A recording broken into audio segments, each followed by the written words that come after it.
joining us. I know you've been very busy the last few days since this story's been resurrected by Elon Musk, which I think has been a great service to not just to the UK, but to the victims and to the world really as well. Because I think only sometimes when other people from other countries look upon what we've done, can we really realise how ashamed we should be of it. Yeah, I have to agree, Mike. You know, Elon Musk entering into the fray has brought a spotlight, an international spotlight onto this, which has, well,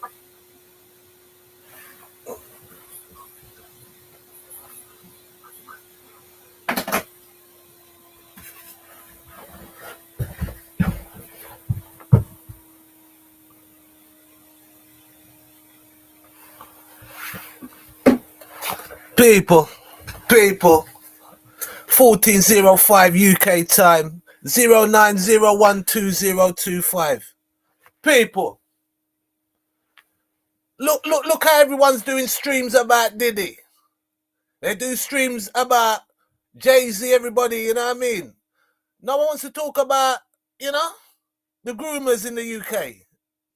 Not even the BBC. I was watching the BBC. The BBC's not even showing nothing. They're showing about the wildfires, which I understand is quite important. But it's just a reminder as well that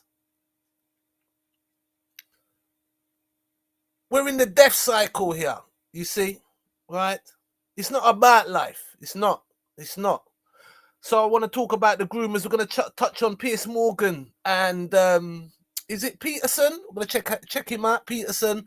I don't know much about Peterson, but he's got something to say about Tommy Robinson, yeah? And I'm also going to talk about punishment. Yes, what should the punishment be, people? Yeah? What should the punishment be? If you got your you and someone trouble your you, what should the punishment be if that person found guilty of it? Intro.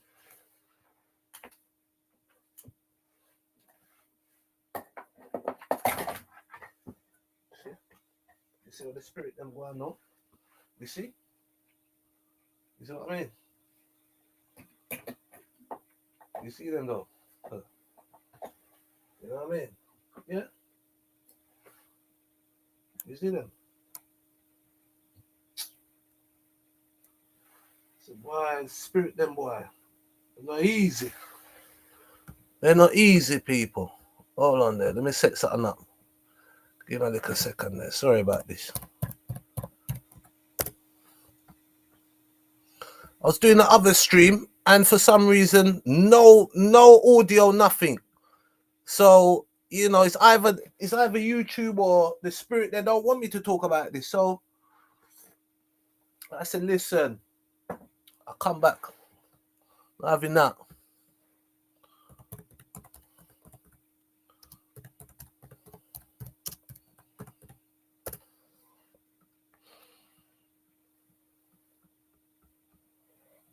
Where was we? Yeah. Let's set up my which one is it? Oh,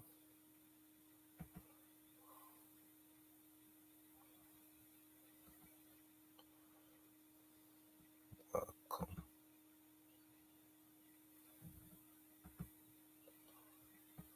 What's this one?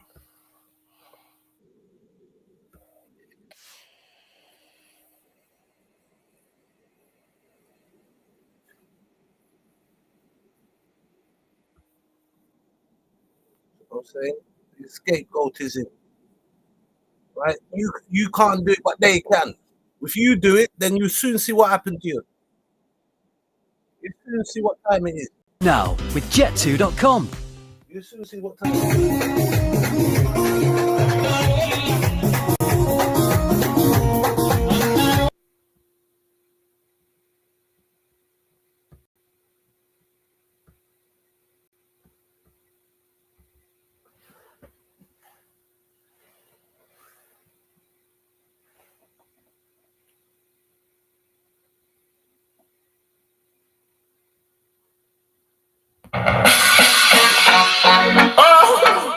Oh Lord.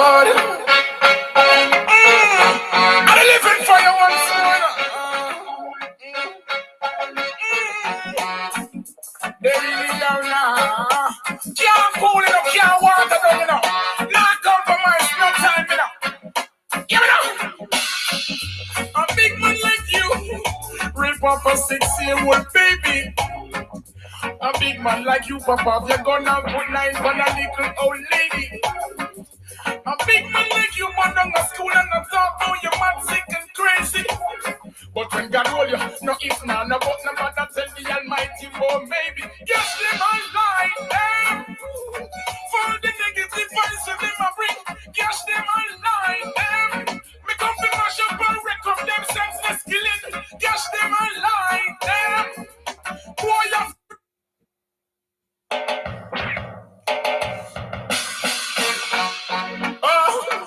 oh Lord,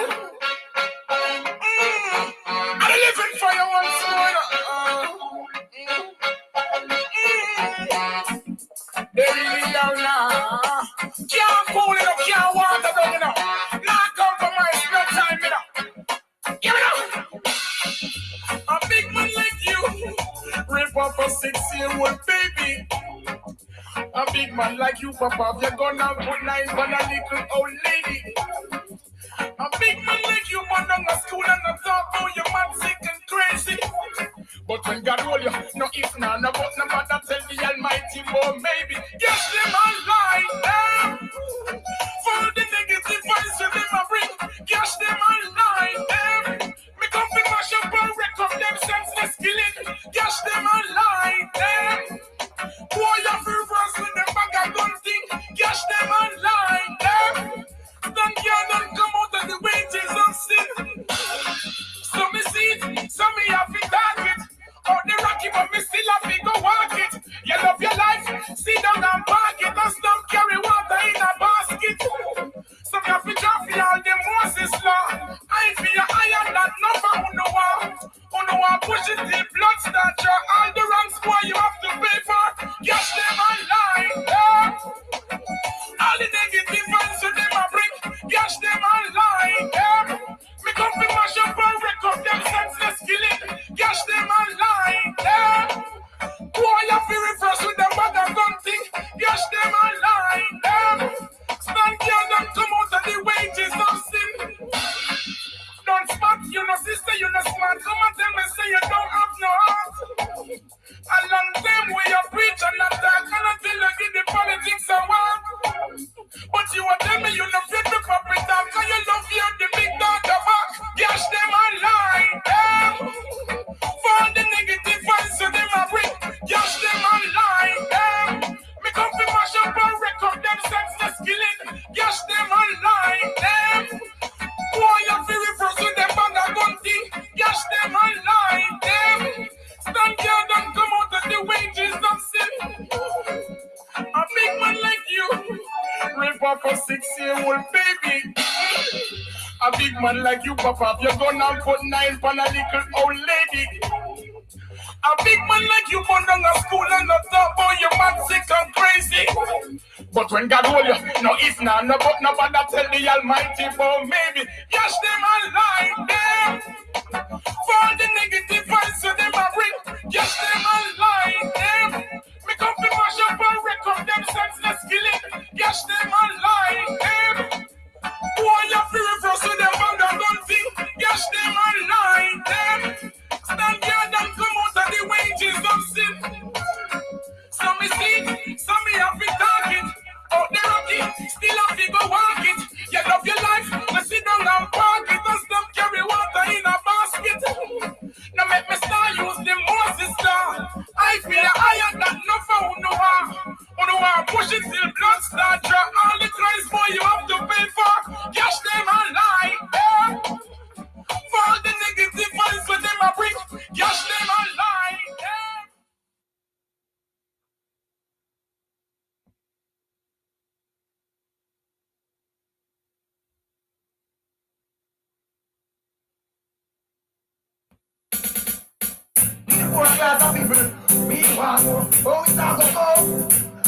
want more. Oh, it's a go-go.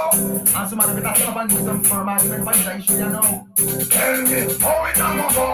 Enough to your fun. If I teach a boy start fun, let me son. How it's a go-go. I said, turn me on. Rasta, no Rasta, them boy, they a ton. How it's a go-go. Enough to your rule. If I'm on a fun, let me fight in your pool. How it's a go-go. For a class of people, we want more. Oh, it's a go-go. We want more. Oh, it's a go-go. And somebody better stop and do some firm argument for this shit, you know. Tell me, oh, it's a go-go. Enough to your fun. If I teach a boy start fun, let me son. Oh, it's a go-go. I said, turn me on.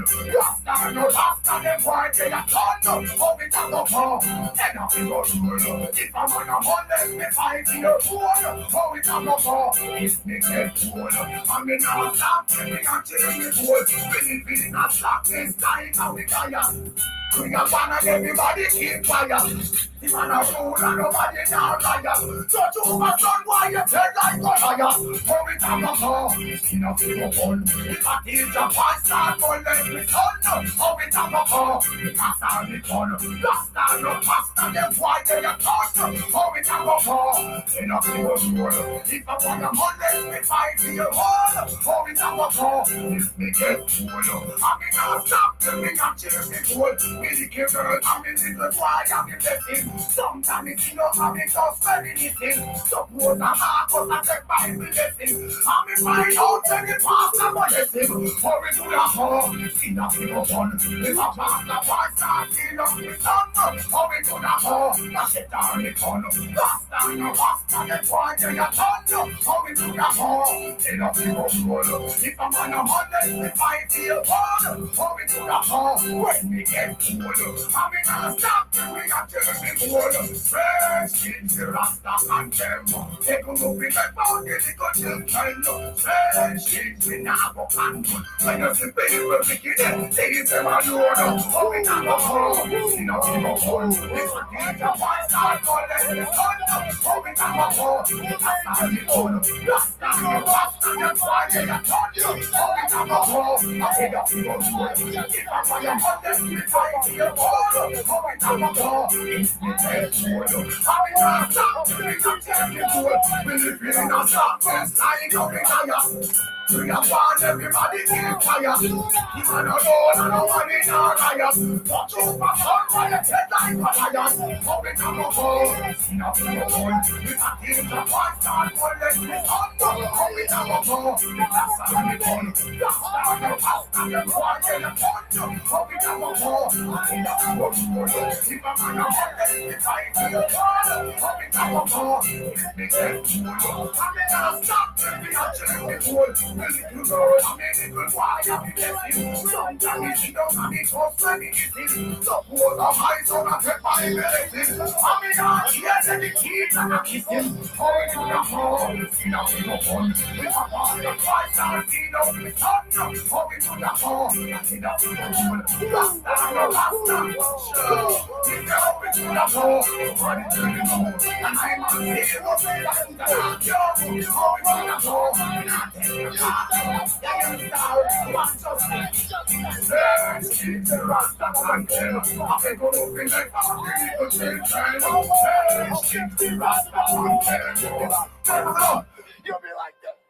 It's important to stay on top of your game.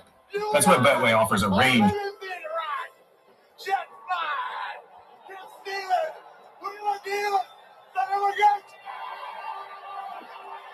Who are you?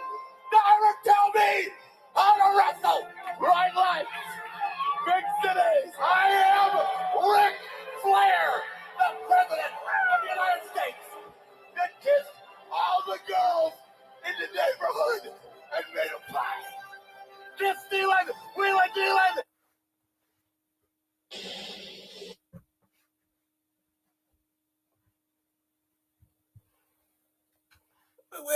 Where are they? You tell me to say, right?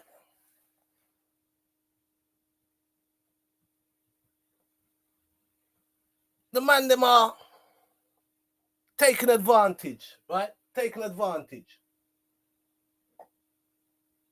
of the little girls. and no one's head don't get bust up, no one don't get run over, no one don't get jumped. What's going on? I see. You lot fake, innit? You're fake. Right? But it seems like the young girls that are in question, those young girls now, the community don't business with them. They don't business with them. Like they're outcasted.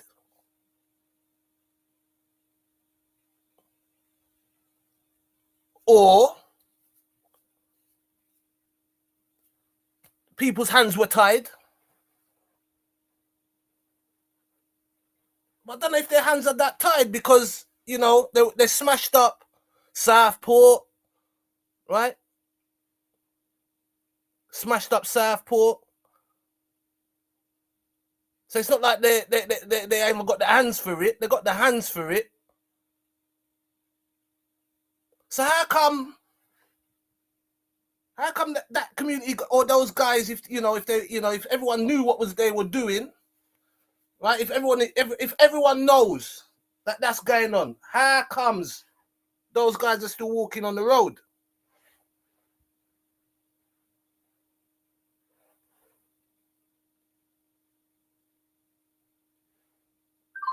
And also, what is the punishment? What's the punishment for such a crime? You tell me what the punishment is. What's the punishment?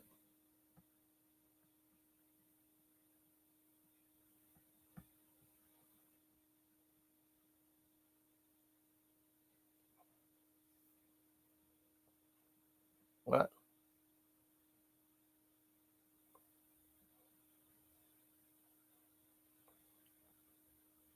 That's what I'm saying. That's all you get, tumbleweeds. Now, this is not about calling for violence. But what I'm saying is, how can even like the young, how can someone's not been looking out for them young girls, and it's still happening, right?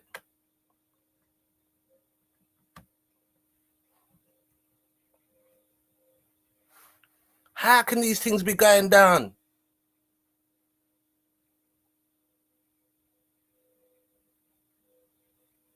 And no one's being punished for it. I mean,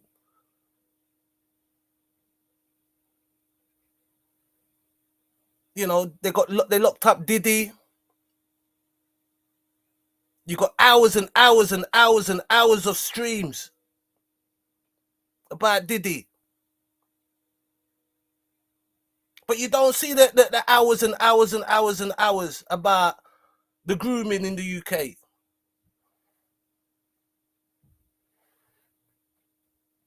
You don't hear it.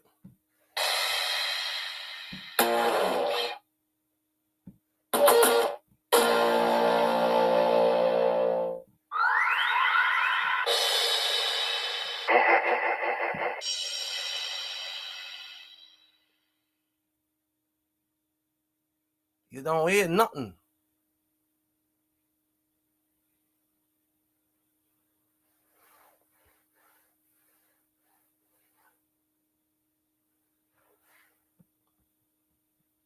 They're talking about Puff Daddy though.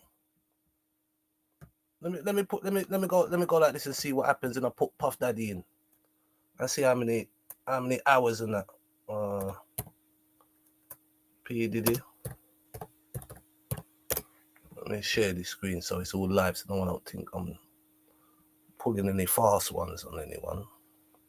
Yeah. All right.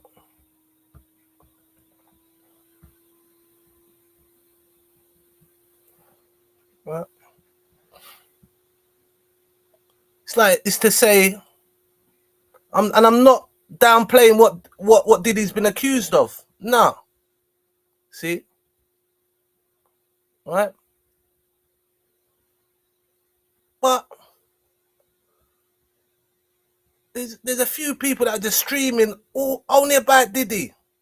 You understand? Only about Diddy.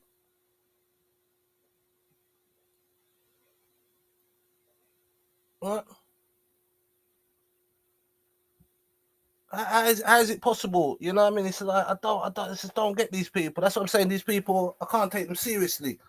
You know, these people are one-sided. They're not really about life or caring for the youth.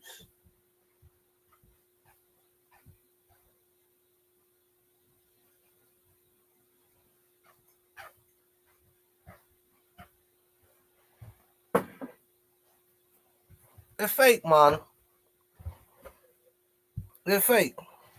And then even the people, the perpetrators, they're something else as well. So what, you ain't got enough girls in your community, you have to start on other... I mean, honestly, these people, man, they just disgust me, man. Leave the little kids alone, man. Let them grow up. Why you have to be troubling the little youth? Happening all over the world. Well, like, Diddy become a scapegoat in the media? You see? Everything's Diddy, Diddy, Diddy, Diddy, Diddy. Yeah? See what I'm going with Diddy here. I have to check if my audio... Where you can manage everything and anything related to music mogul is facing. But one of the strangest cases involves a Michigan prison inmate who claims that Combs raped him in the 90s. A judge had initially granted a massive $100 million judgment in his favor, but after that was overturned, Derek Cardello Smith is now pushing forward with his lawsuit, and he says he plans to call pop icon Jennifer Lopez as a witness. Welcome to Sidebar, presented by Law and Crime. I'm Jesse Weber. The legal battle involving Derek Cardello Smith is one of the strangest parts of the saga of Sean Diddy Combs right now. And as we know, the rapper is behind bars in Brooklyn, accused by the feds of forcing sex workers and others to participate in hours-long sex performances and orgies, sex trafficking, racketeering, transportation, to engage in prostitution, federal charges. And at the same time, Combs has also been accused in several civil lawsuits of drugging and raping people as far back as the 90s. The allegations come from both men and women, including some who say that they were just teens when they were targeted. And in the midst of a flurry of lawsuits, before he faced criminal charges in federal court, we learned about a man named Derek Cardello Smith. This is an inmate incarcerated at Ernest C. Brooks Correctional Facility out in Michigan. Now, he has been convicted multiple times for criminal sexual conduct and kidnapping. Cardello Smith appeared on a judge's live stream from prison representing himself to explain why he wanted an injunction against, out of all people, Sean Combs. This is in the matter of Derek Lee Cardello Smith, MDOC number 267009 versus Sean Combs, Sean Puff Daddy Combs, also known as Sean P. Diddy, also known as Diddy, Bad Boy Records, label owner, founder, also known as Puff, Bad Boy, Diddy Run the City, Sean Combs, also known as Sean Puffy Combs. And this is file number 24-7362NO. How many names has he got, man? I mean, what is wrong with him? Grab your paperwork here real quick out of this other paperwork. We do have Mr. Cardello Smith appearing from the Michigan Department of Corrections. Sir, where are you currently located? I'm located at the Ernest C. Brooks Correctional Facility, 2500 South Sheridan Drive, Muskegon, Michigan, 49444, ma'am. All right, thank you, sir. Or Your Honor. Thank you. So I do see that we do have a proof of service on Mr. Combs, but for purposes of this hearing, you filed a motion for a temporary restraining order and or a preliminary injunction to stop all sales of the property and assets attached to or involved with said property based on the interest of plaintiff and plaintiff's connections to defendant's sexual assault of plaintiff Derek Lee Cardello Smith, requiring a preliminary injunction and or a temporary restraining order. By the way, when we're covering stories like this one, it is very important to bring you just the facts, not put any kind of slant or bias on that. We always try to do that at Law and Crime and Sidebar. But that is why we are so happy to partner with a company like Straight Arrow News. So this is an app and website that is focused on objective, unbiased reporting. As somebody who is always doing research for Sidebar, I know how easy it is to get lost in biased journalism, right? Well, Straight Arrow News, they help us cut through that with tools like the Media Landscape, which shows where outlets fall on the political spectrum. We also have the Media Mist tool, highlighting stories that mainstream media might be skipping. So you can check it out for yourself for free. Use the tools to research at san.com/sidebar or click the link in the description. Supporting them means supporting journalists like us who are committed to delivering the truth. Do you wish to argue the motion today, sir? Yes, Your Honor. All right, you may proceed then. Okay, the purpose of it is based on two actions taken by Mr. Holmes himself, directly with me here. We did a live one-on-one visit in our prison visiting room. There's two meetings within the past 2 weeks with Mr. Combs on one meeting, and then a financial advisor on the other meeting on Mr. Combs' behalf. And he stated that he would make me an offer to end the case and what happened to me because of other things that he stated he has going on in his life that require his money right now, and he wants to sell everything off. And he made me a financial offer of $2.3 million to allow what happened to me to go away. And he stated that he's going to be selling his property, and under the 2005 California Civil Code 2881-2885, the creation of liens, which allows out-of-state justices and orders to cause a stop of any title transfer, property transfers in Los Angeles or any other place that he has property. He stated that he wouldn't be able to proceed with that sale. And he did it the day after I served him the suit. And he also said that he won't be filing an answer to the complaint. He said, you can find me in default or whatever. He has a better chance with default than he would with having a restraining order stop. And I said, so you want to hide you want to hide your money and stop from being quite possibly paid to me if I'm given the benefit of a judgment in my favor for what you've done to me. And he pretty much said, yeah. He says, you know how we get down. And I said, okay, well, I disagree with how you get down. Your sale shouldn't go through. So I'm gonna hold on. I'm sorry. Cardello Smith. Okay, so you went in a different direction than I thought you were going into. I thought we were just going to focus. No. You kind of went off on a different direction than what your actual motion was. Yeah. So what I just want to say is settlement negotiations. Yeah. I'm sorry. In this case, are probably better not, to be placed on the record today. Okay. I apologize. No, it's okay. You're not an attorney. I understand that. So if we can just backtrack and focus just on your motion. I get what you want. Okay, thank you. If he's allowed to sell his property that he has in LA and the properties that are in his name being used and held by other people in Michigan, then it will cause me harm because I can be tied directly to those properties through loans and through other areas of investment that I did when I was out there and while in prison through money that I've sent. And if he's allowed to go through with any of the sales, I won't be able to recoup any of my monies or anything from him as a result of any possible judgment in this action, if he's allowed to proceed with it.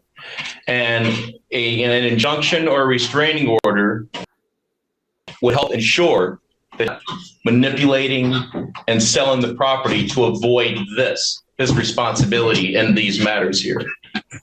That's what a temporary restraining order would do. It would prevent that from happening. Because it's a very serious matter. It involves a lot of money. And him selling this would help him avoid his liability for these actions done upon me.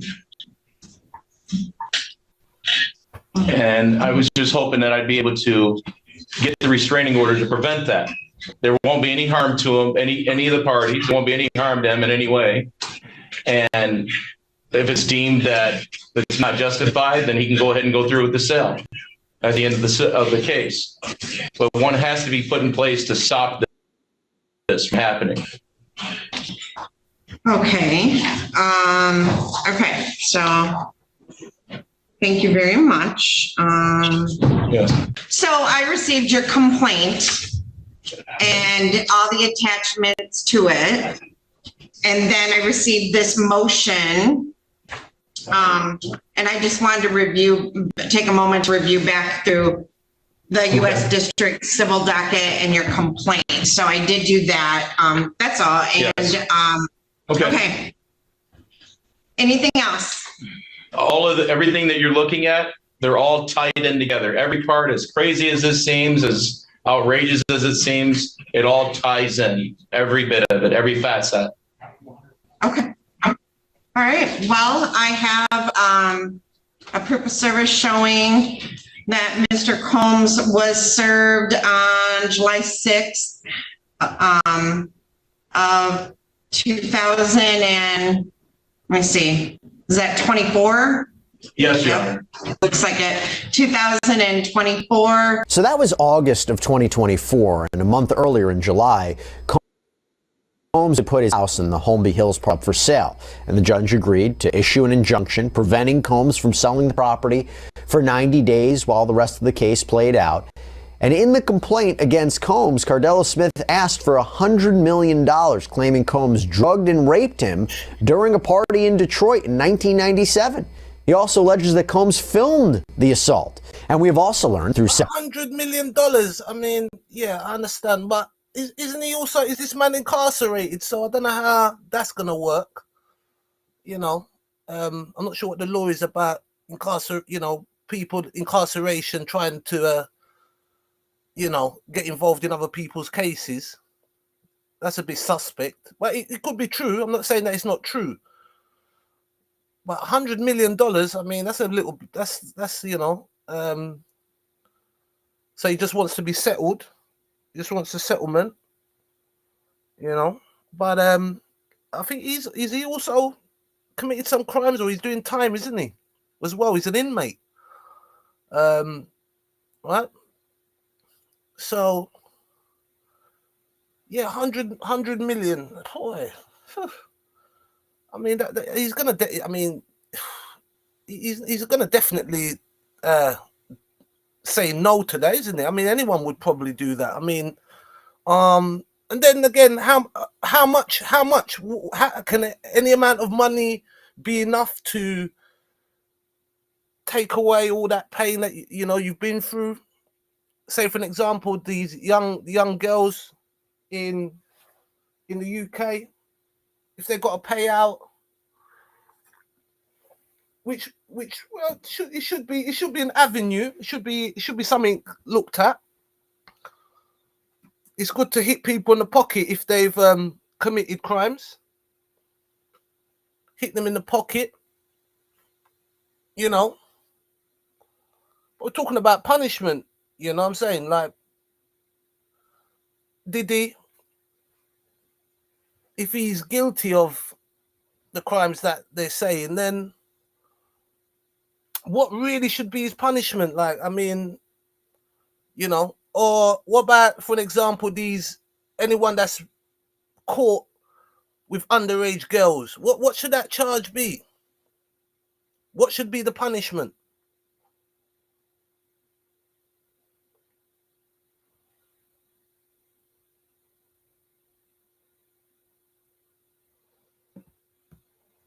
filings that Cardella Smith claims that Combs allowed him to invest in bad boy records if he took the blame for a rape case and went to prison. And get this, since Combs seemingly didn't respond to the summons, the judge issued a default judgment against him. That means $100 million was awarded to Cardello Smith. Unfortunately for him, it would not be for too long because Combs' attorneys quickly responded with emergency motions saying they had no idea that this lawsuit was even going on or who Cardello Smith was.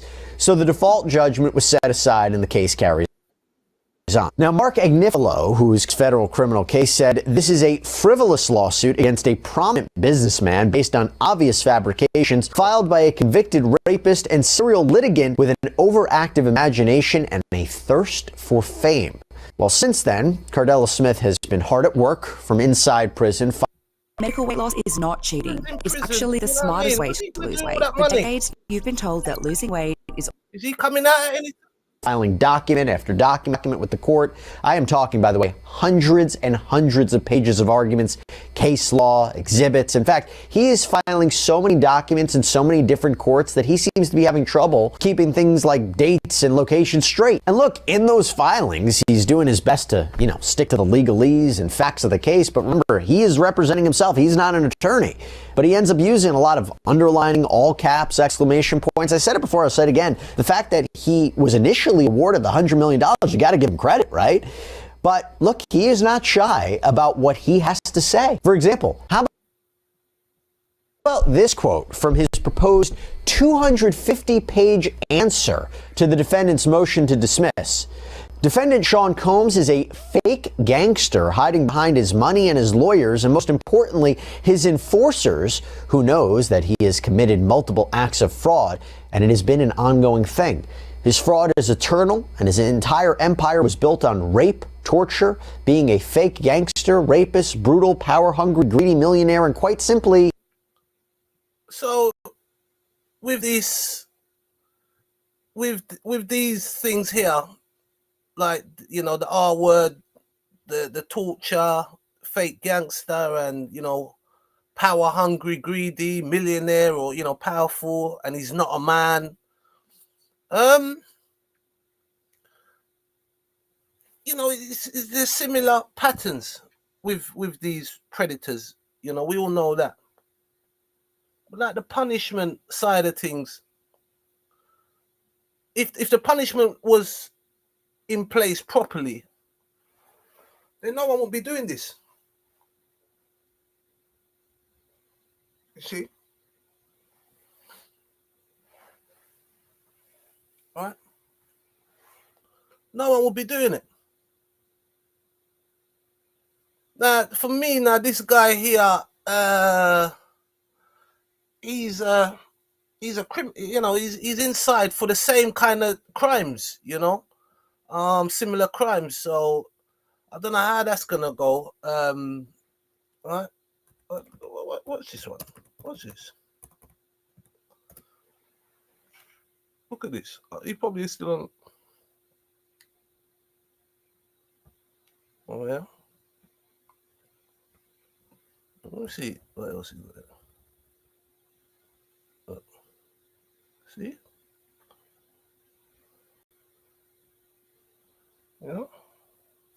Why aren't they working hard to find these guys or go up to these areas and look and see what's going on? Yeah. Diddy. What? Diddy all the time. Everything's Diddy. Yeah? That's just one of them. Diddy. And things will be happening in their own area. Nothing, you know what I'm saying? Nothing.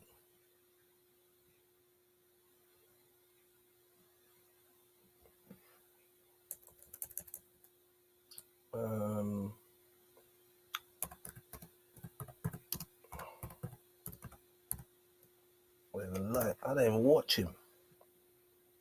I don't even watch that brother because you know what?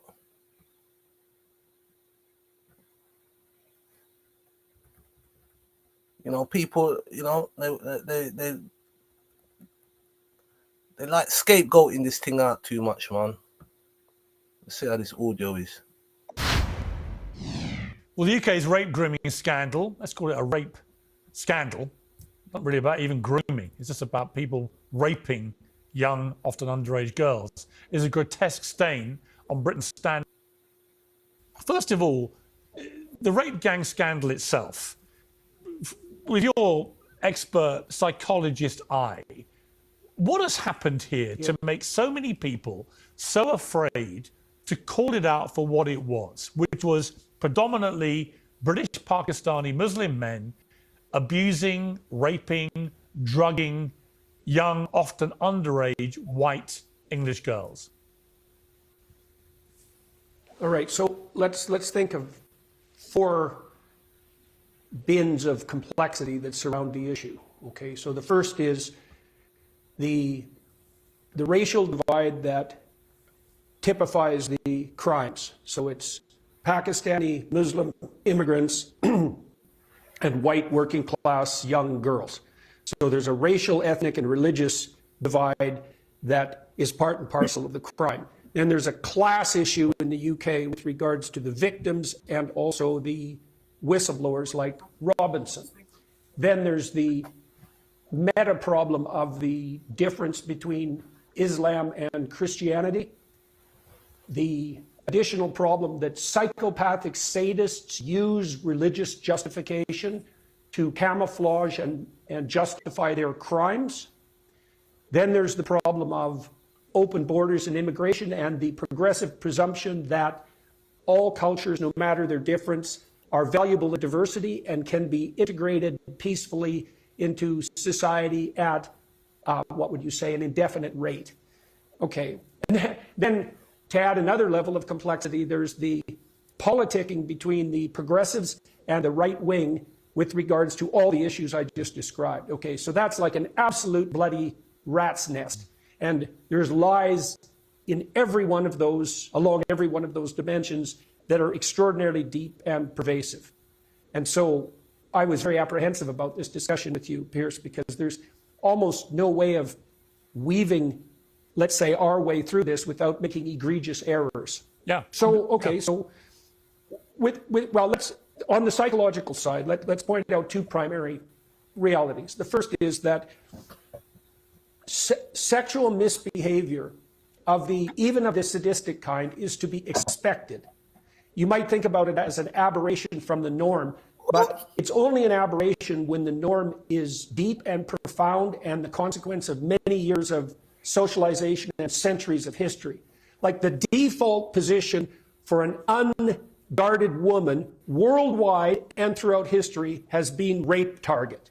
That's the norm, not the civilized conduct that generally obtains between men and women, even in public, like on the streets in the West. I mean, where does he? What is he saying here? Is he going back to like the caveman days or something? Or, I mean, let me listen, because I'm not. Let me. Who is this guy, Jordan Peterson? 1 second. Who is he, Jordan Peterson? Hold on, let me see something now. I'm sure, was he in the army or something? Oh, so he's a psychologist, author, a media. Okay, all right. Okay, all right. So he should know. Should know what he's talking about. He began to receive widespread attention in the late 2010s for his views on cultural, political issues, often characterized as a conservative. Not a bad thing, that. Peterson had described himself as a classic British liberal and traditionalist. And this man was born in Canada, Edmonton, Canada. All right. Let me run this, and then I'm gonna go into him. And then there's the additional issue that resentful, psychopathic, sadistic, low status, desperate men This man will was use born in any Canada. excuse whatsoever to get access to women. So those are just some of the ugly realities that we have to contend with to weave our way through this complete bloody mess. Yeah, and it is very complex. But at the heart of it, you also have a massive cover-up where people from local government, from the main federal government, police, social workers, almost everybody whose job it is to protect, particularly vulnerable young girls in society. I mean, I can't think of a group you would more want to protect or throw the force of the establishment protective arm around than vulnerable young girls. At every level, they conspired to not just fail them, but they failed them in many cases deliberately because they didn't want to, in their eyes, let off a tinderbox, a racial tinderbox, by telling. Is that the only reason, or is it that they just didn't care about those young white girls? You see? I find it very difficult to believe that such heinous things would happen after what I saw in Southport. So,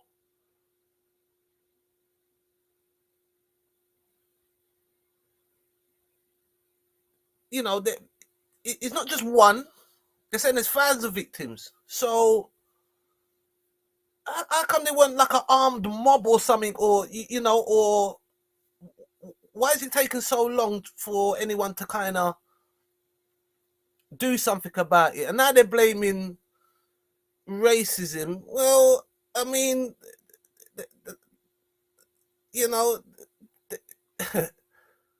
I mean, that's what they are anyway. You know what I mean? That's nothing hidden. 100% the UK is the place. Yeah, don't follow no one else about going to any other, like France or any other like them European countries.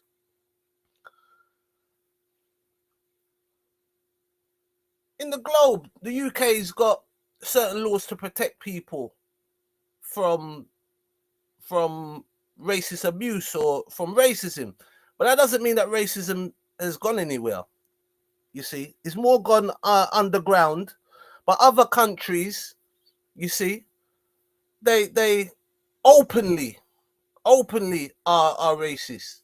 You see, a lot of these countries, but they haven't got the same kind of dynamics as the UK. And when we're talking about the UK as well, forget about the whole UK. We've got to really narrow it down to certain areas. There's only certain areas where you have like a multicultural thing going on, right? Believe it or not, Ripley. But now they're kind of going on. Oh, we didn't want to say anything because they were going to say that's rubbish. That's rubbish. Because they are. That's rubbish. They didn't care about them white girls. The same communities up there, they don't care about them. They've been outcasted. Where was her parents? Where's her brothers and sisters? Obviously, it's been going on, So I mean, I believe that these white girls were outcasted, and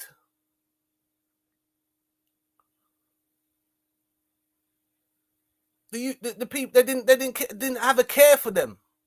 They didn't have a care for these young white girls. There may have been young white girls from maybe I mean, every case can be different. I'm just I'm just making a kind of an assumption here. So the assumption is, like an example, okay, the way I can kind of picture it. So you have, say, a young white girl, all right, and maybe her parents, maybe she comes from a broken home, right? Maybe a bit wayward, may have been abused younger, then obviously she's looked for, or maybe not even looking for it, has been singled out because of a vulnerable state, right? But again, back to punishment. For an example, if those guys done what they done to the girl and the girl went back to the community and said, yo, that's what happened, and the guys went back down to that area and dragged the guys out, okay, right, and hang, draw and quarter them, I bet you they would never look at one of them young white girls again, okay, and try to have their evil way with them. The reason why they could have done what they done and why they did what they did is because those girls were outcasted by the white people them. And don't think it don't happen. That's why I said that when it comes to racism, right, you've got true racism, yeah, and there's one-sided racism that the Europeans like to play at, that they've been playing at. But hear what happens even within the one-sided racism. Even within their social groups, within their communities, they outcast people. They have people that they think that they're scum. Like those girls.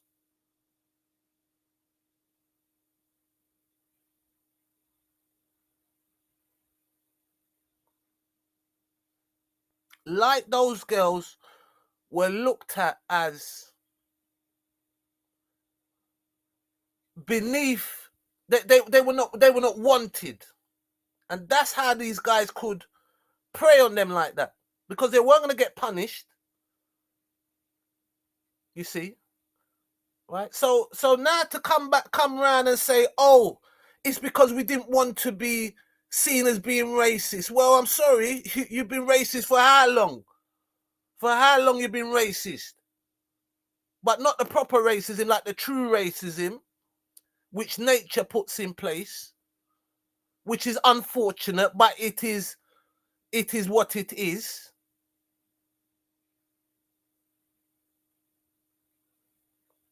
Yeah. So those girls were not wanted by the community. And that's how these guys now see that as someone vulnerable so that they can commit their nasty ways on the child, you know? Right? But that now they're saying, oh, we didn't want to be seen as racist. All that is an excuse. That is an excuse. No. You didn't care about them white girls there. I'm sure if it happened to their daughters, you would have seen some heads, right? Heads rolling. But because it's not their daughters, and they're probably, because look, the Europeans don't like each other. And then even within the countries themselves, they don't like people from the north or the south or the west or the east. They like to play like Africa's the only ones that do it.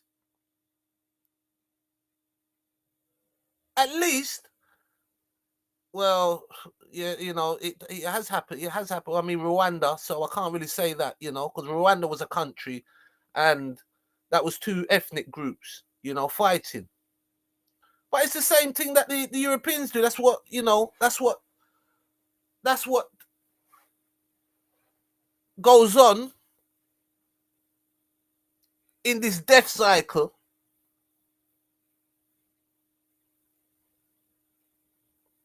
So for me, agree or disagree, I believe that that's a massive excuse about oh, we didn't want to be seen as being racist. I mean, come off it. How, you know, this is just an excuse. This is an excuse. Do you know what I mean? It's like, one minute you're racist, and then the next minute, oh, I don't want to be seen as being racist. I mean, well, come on, be real. Even if you're racist, there's look, one-sided racism is the problem. But the true racism, you loving your own people, taking care of your people, living with your people, you understand, right? And everybody keeping to their own, they're doing their own thing, right? That doesn't mean that we're not allowed to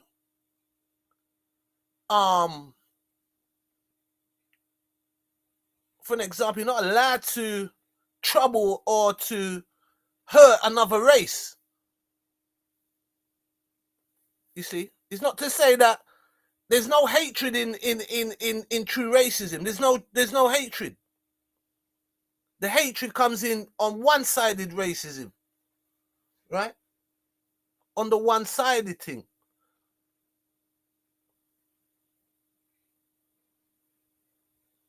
You see, there's a difference. They talk about racism, but racism has two sides to it. It's not just one side, like how things are one-sided in these days. And that's what they practice. And if they didn't practice that, they'll be better off. There'll be a lot more peace. Believe you me, there'll be more peace in the world if people don't practice one-sided racism.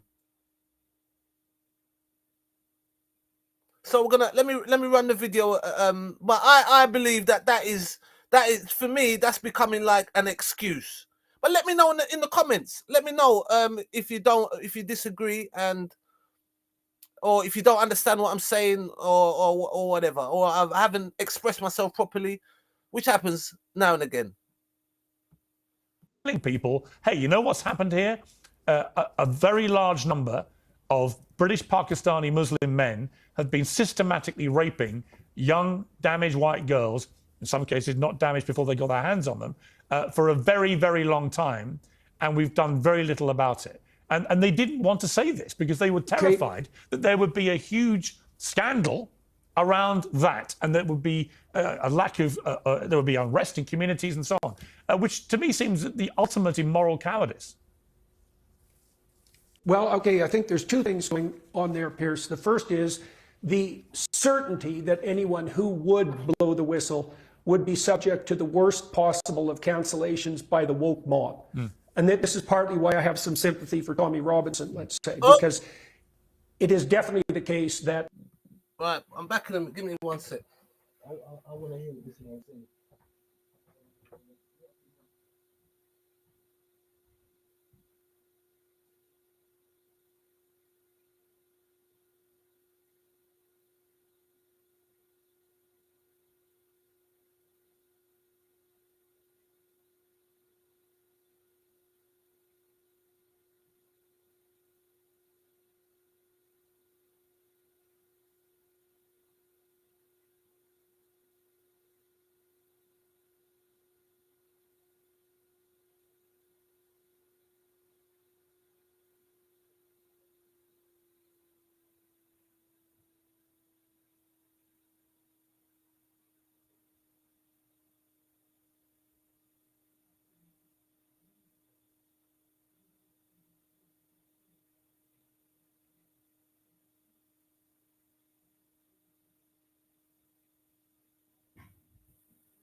They don't care about.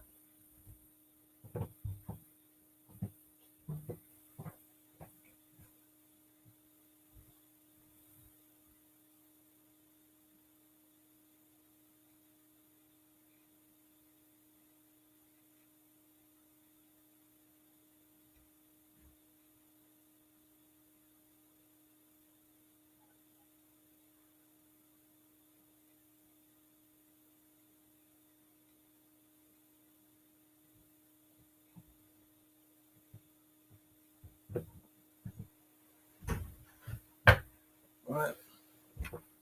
There's a true racism, you see.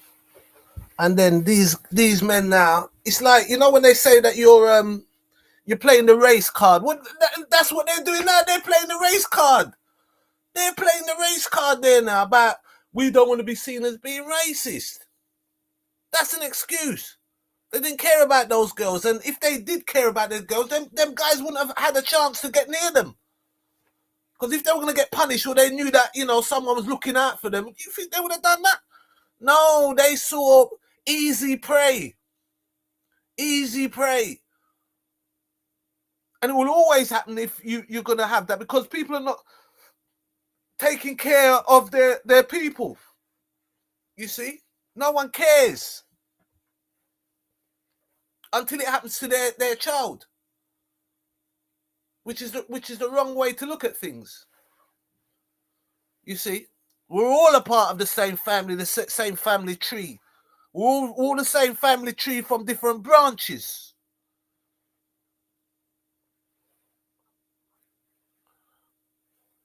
That is the biggest excuse of it. That is like saying that's the race card. Now, you know, now they're using the race card, saying, "Oh, we didn't want to be seen as being racist." What has that got to do? No, that's not what happened. You didn't care about those girls. But it's when the girls complained, or when people said, "No, hold on, no, this is out," you know, okay. Or when they went to the police now. Then the police were like, they didn't care about. They just like, oh, just get out of here. Just go in the corner and just, you know, wither away. Get out. Look at the state of you. You know, you scum. You know what I'm saying? They look down on those girls. They look down on them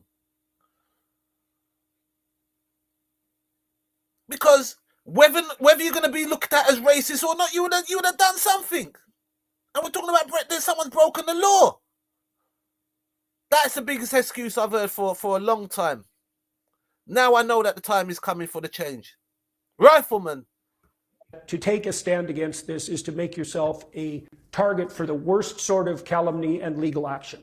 So that the threat is real. And the cancel culture types are very good at identifying individuals and bringing reputation savaging to bear on them in an extremely effective way. So people had reason to be afraid. Now, I'm not saying that fear justifies their silence or their complicity, but we have to be clear about the fact that their fear is real. Yeah. Now, there's another aspect. No, there is no fear. You're making things up now. You're making things up. Whoever you are, you're making things up. And Piers Morgan, you agreeing with it. So obviously this is going to be like some kind of thing for, you know, people to kind of scapegoat. This is another example of scapegoatism. You see, they're not telling the truth or what the actual real reasons why those girls were being assaulted like that. Because their own people didn't like them. They were outcasted. You see, and now everyone's jumping on this bandwagon. Oh, I don't want to be seen as being racist. That's just like that's like the race card. Like what they say when you say something about racism, right? Then they're gonna tell you you're pulling the race card. Now they're doing the same thing. You just can't make it up with these. You understand what I'm saying? That's what I'm saying. You can't. How can you not see that it's nothing to look up to? It could be all pretty and, you know, and all the luxury goods that they give you. Can you not see, like, the way that they do things ain't right? It ain't right. I'm not saying everyone. But there is a lot. There's a lot of scapegoatism that goes on. There's a lot. That's even uglier than this, I think, Pierce, which is that, look, we know that when you destabilize a community with rapid transformation, this could be, let's say, with regards to the green agenda that makes energy more expensive, or to uncontrolled immigration, any rapid change with economic consequences demolishes the lower rungs of the socioeconomic hierarchy most particularly, right? They say that when the aristocracy catches a cold, the working class die of pneumonia, and that's a deep biological and sociological truth. Now, one of the corollaries of that, and this is where it gets ugly, is that it's very easy for the elite, especially in a relatively class-based system like the UK, to virtue signal about their progressive openness and their cosmopolitan sophistication, while sacrificing the genuinely poor and dispossessed, so the English working class, to the depredations of whatever virtue signaling policy happens to be conveniently at hand. And so partly it's cowardice, partly it's fear of say, being singled out and canceled, but it's also partly willingness on the part of the elite to sacrifice the genuinely downtrodden and poor to their moral presumptions, to their costless virtue signaling. And that happens consistently throughout the West now. Almost all the progressive agenda. The West have not got a leg to stand on, okay? Like when they're talking about people coming to their country. They're the ones that went around the world and went to other people's countries. I'm telling you, what I tell you, they're so unfair. It's unbelievable. They in their mind, yeah, in their mind. Okay, how could someone be proud of their country and then leave their country and go on holiday somewhere else? Just by that shows you that person is not. You understand what I mean? Why they're not holidaying here, like the likes of Tommy Robinson? If you love your place so much, why are you going away? Now, the UK as well, this would have happened because of what they did in the British Empire. They went around the world and destabilized and done what they've done around the world. They went to people's place. They were the migrants. They went there. Right? And then now when the tables have turned, they don't like it. So you see, it's an unfair system. They're one-sided. And that's why we can't get on. You see? And that's why I push that, all black people, go back to Africa and build up your own thing, And the ones that want to stay, you can stay, but you're no longer part of our race. You've been banished. Bye-bye. Right? And it ain't gonna be a thing like, we're going back home, right? And none of the Europeans can't come there because they don't want no one to go to. You don't want no one to come to your house. You're not coming to my house. It's not a tooth for a tooth. It's tooth for teeth. Eye for eyes. Proper punishment so nobody don't ramp with you again. These guys are so weak. It's unbelievable. Even at least stand on your thing properly. Stand in your country. Stay in your country. Love your country. Love your people. All of them. Protect everything. Stop going other countries and messing around. You can't do it because you want things to be unfair. You want a scapegoat.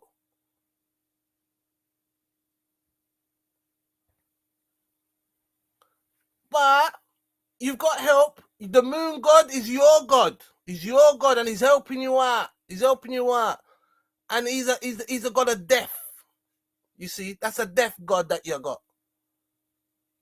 You see? As is alive. Shines bright every day.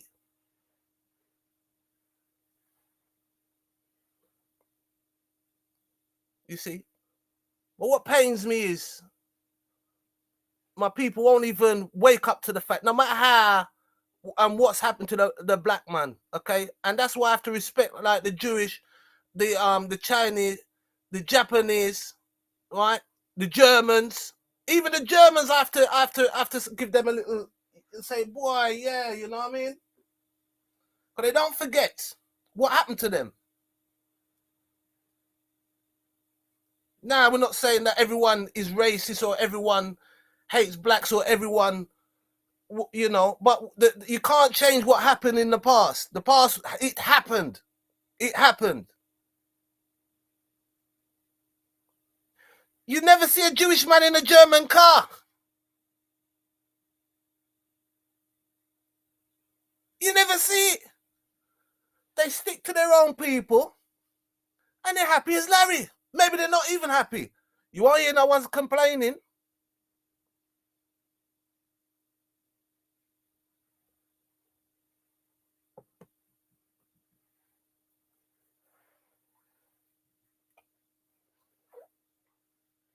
The Europeans like to war too much. They don't like to satisfy with what they got and where they're from. They like other people's things. And then when someone else comes and you take anything on theirs, that's it. You soon find out about it. If this was groups of black males in the UK, let me tell you something. If this was groups of black males going around raping white girls, yeah, we would all be deported. And I'm not asking you that. I'm telling you. They would deport every single one of them. So there is some kind of unfair business, but the initial problem is these girls were not wanted by their community. That's what they're not trying. That's what they're not telling you. That's what they're not telling you. They're making you believe that Tommy Robinson is for the country, but he going to Spain. What kind? I mean, how can you accept that as a leader? I mean, come on. I couldn't accept that as I've got black people that do the same thing. There's black people that live in Europe and want to talk about black power and all this rubbish. So the scapegoat thing is not just practice because these people become, you know, the spirits got hold of them. Same spirit that's got these people is in them.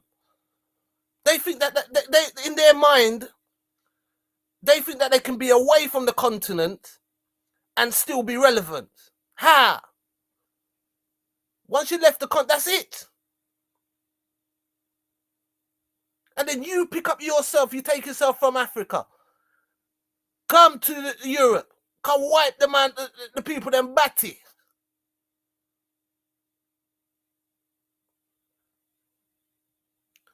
But we would never build up our own thing. But we're going to go and help to build up the person that enslaved you and don't like you. If that was black people doing that crime, right? Listen, you would have every single race would have come together to get them out. They would have been gone, deported, and that's it, banished. But the real reason is not that they can't deport these people, because they can. The real reason is that they don't care about these girls. These girls must have been seen as girls that are loose, or you understand what I mean? If you open your eyes, you can see that they don't get along with each other, and they know that. They know they don't like each other. I mean, how many wars has England had? You know, civil wars. 100 years wars. How do you war for 100 years? Rifleman. You see, that's the difference between life and death. You see, and we're in the death cycle. We run the video. including the open immigration policies, are absolutely devastating to the people who can least afford to be devastated. So I would say the elite in Great Britain made a choice to sacrifice the children of working class Brits to the moral grandstanding of their progressive elitism. And that's in addition to the absolute cowardice that, had some justification in real fear, because there was cost. And I think that's why Robinson is such a complex figure, because, you said in your introduction, you're not very happy about his documentary. And I don't know what to make of that documentary, the one that, as you said, savaged the reputation of the Syrian immigrant. There's so many layers of lies surrounding absolutely everything that's part and parcel of this complete bloody catastrophe that it's very difficult. Right, so that documentary, I mean, is this man going to talk about the legal system? The legal system has found him guilty of something, so I find it very difficult to think that they're going to just single out Tommy Robinson and say, right, they're going to kind of stitch him up. He done the documentary, he was told not to do the documentary, he still went through to do it.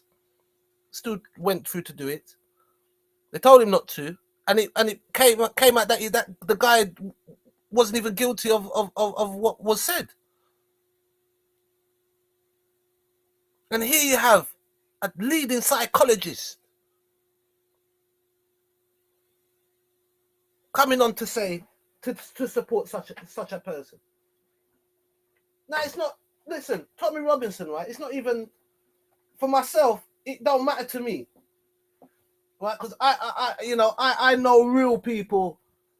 When people are real for their people and that, you understand. But for myself, with Tommy Robinson, it's like there's a lot of moaning and a lot of he just moans a lot. You know what I mean? Just moans. He's not like a real freedom fighter. Freedom fighters don't moan.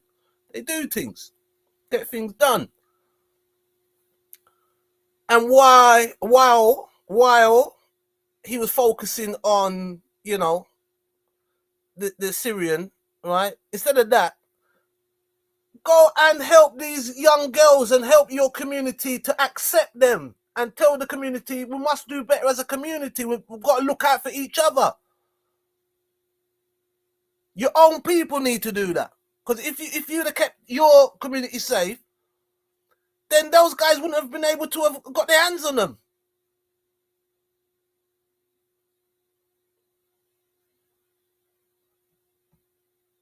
Difficult to get to the truth. Yeah, I mean, look, one of the things that we can say is that... Yeah, I mean, look, on Robinson, here's what I would say. Yep. I watched your interview with him. I've interviewed him myself. He's not stupid. He's very articulate. He speaks in a very passionate manner. Tommy Robinson is articulate. I mean, come on, what is going on here?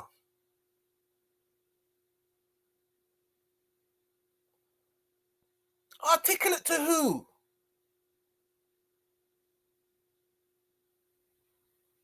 To people that ain't got no sense? People brain dead? I mean, how do you really judge something like, intelligence or articulate? He doesn't, for me, he doesn't come across as being articulate at all.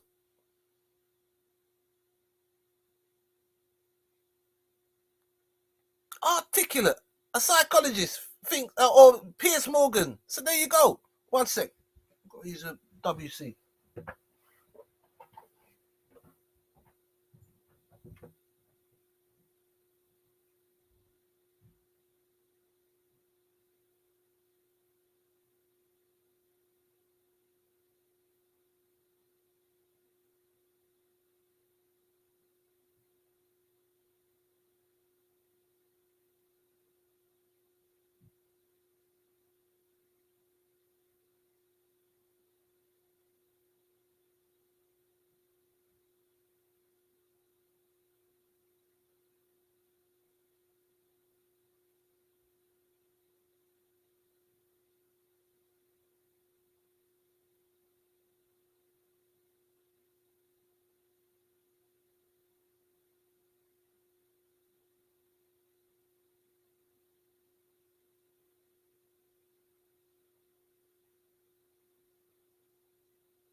The say like say in the UK, you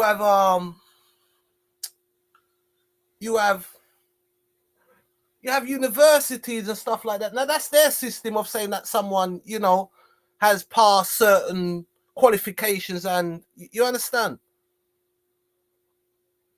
So what has Tommy Robinson done? What kind of learning, kind of studying has taken place? What's his field of study? Well, it look like his field of study ain't too good because he got it wrong. And also his patriotism is questionable because he went on holiday to Spain. The arch enemy of the British. What? He never read about the Spanish Armada?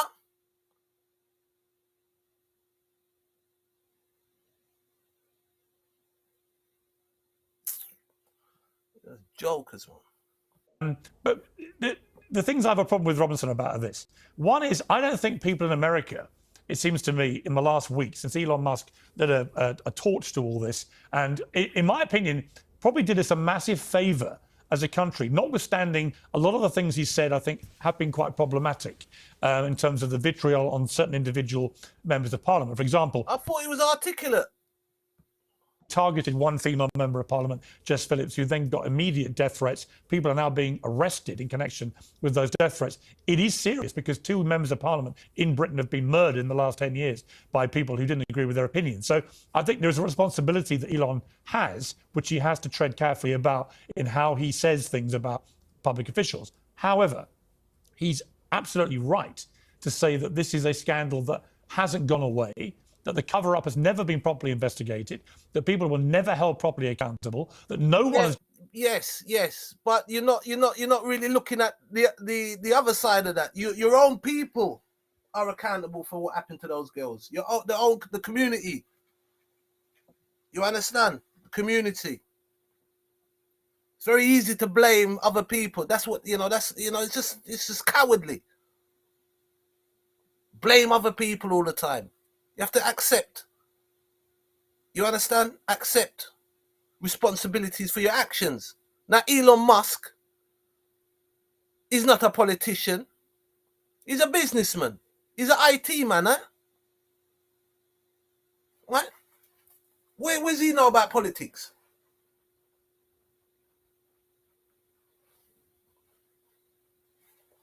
And again, he's another enemy. I mean, he may say about he's got British lineage and stuff like that. The British went to war with the Boers in South Africa.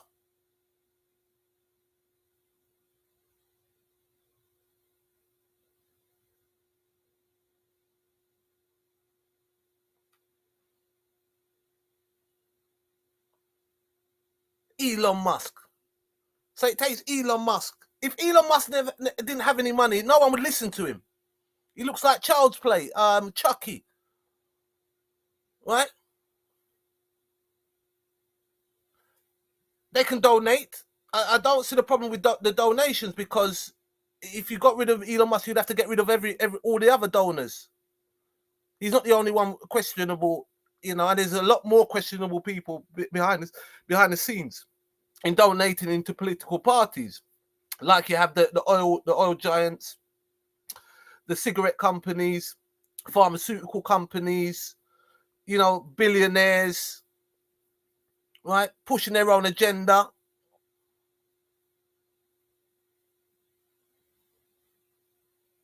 So you truly don't want this thing cleaned up. You truly don't want it cleaned up.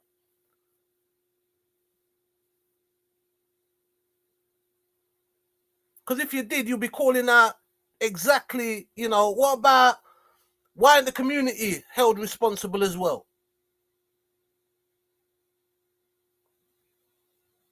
Why was it that this girl,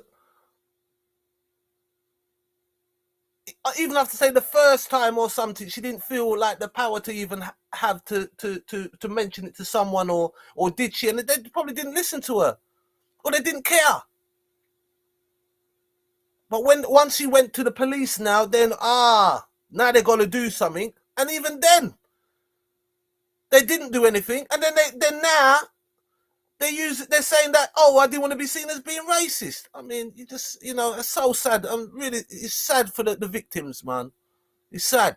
Sad. Sorry for them, man. Has gone to prison, who was at any level of responsibility for trying to protect these girls. None of them were properly held to account. All of that, I think, is a valuable thing that Elon Musk has now made everyone think about properly. And the only answer to me is a full independent national inquiry to get to the bottom of all of it and then to hold people properly accountable. My problem with Robinson being the so-called hero of this is that many people in America, and I'm not saying you're one of them, I'm sure you now know a lot more about him perhaps than you did before, but Robinson is not in prison right now but anything to do with the gang rape scandal. He's in prison because of this movie he made, this documentary, as he put it, as a journalist, which I don't think he is. He's someone who made a film. I thought you just said that you don't think he is. Just say he's not. He's not a journalist. How is he a journalist? How? Well, yeah, I would more kind of like an online kind of sleuth or something. Not proper journalist. That's disrespectful to all the proper journalists out there. What? Tommy Robinson's a journalist. Okay. Well, he wasn't doing the journalism very well because he got it wrong. Totally wrong with the film. And yes, it's okay raising awareness, but what are you actually doing about it? You've got large following, and all that. Why wasn't people looking at the families or the community on a whole, looking at these girls, trying to get them help that they need? There's something missing in their life. Why they're being preyed on? It's not their fault. It's not their fault. But what I'm saying is, if you're vulnerable and you're just left by yourself, then what do you think is going to happen? And this is not taking away people preying on that. That is a different story. That community needs to sort themselves out as well. That community, it's like they're covering up. There's a lot of covering up, a lot of scapegoatism. But hear what? They share the same Abraham beliefs. It's built on that. Scapegoatism.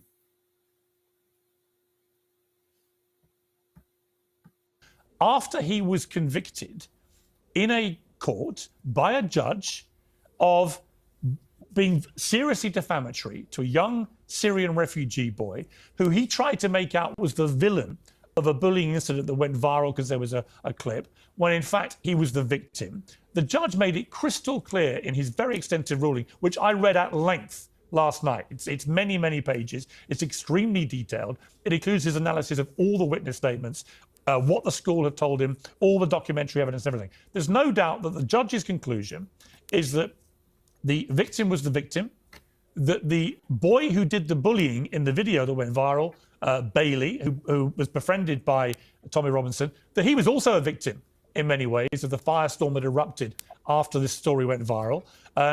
He also made it clear that Bailey had not had a racial motivation that he could establish against the Syrian refugee, which had been the original narrative that went out there. So it was very educational, this judgment, in many ways. He get into the bottom of what happened. But he also made clear that the 5 witnesses which Robinson brought to court to try and support his proposition that this Syrian refugee was the bad one of the two, that all of their evidence was lacking in credibility. In fact, he called it, he said some of them clearly invented their testimony completely.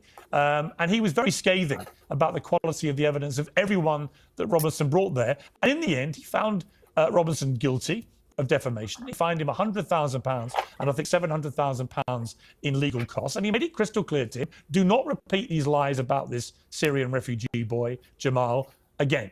And all that Robinson did was go away and repeat them to absolutely everyone, including in this. And then you just said that he's articulate.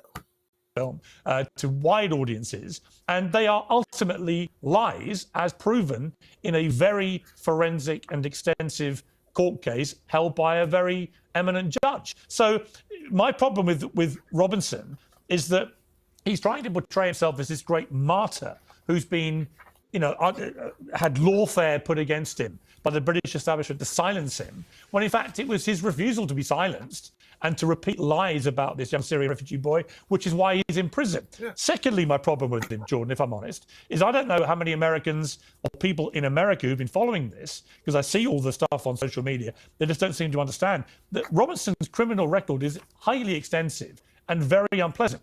So, for 20 years, he's been breaking the law. He attacked an off-duty police officer. He led a hooligan group. Is that someone you want as a prime minister? That's a very serious offence, isn't it? Because we need to have law and order. Oh, I forgot. He wants to disband the police. Yes. So again, like when you disband the police, what do you have in place for that? This is what these people are chatting. How can you be articulate?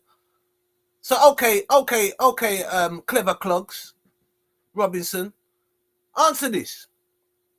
If you disband the police, what is going to be in place?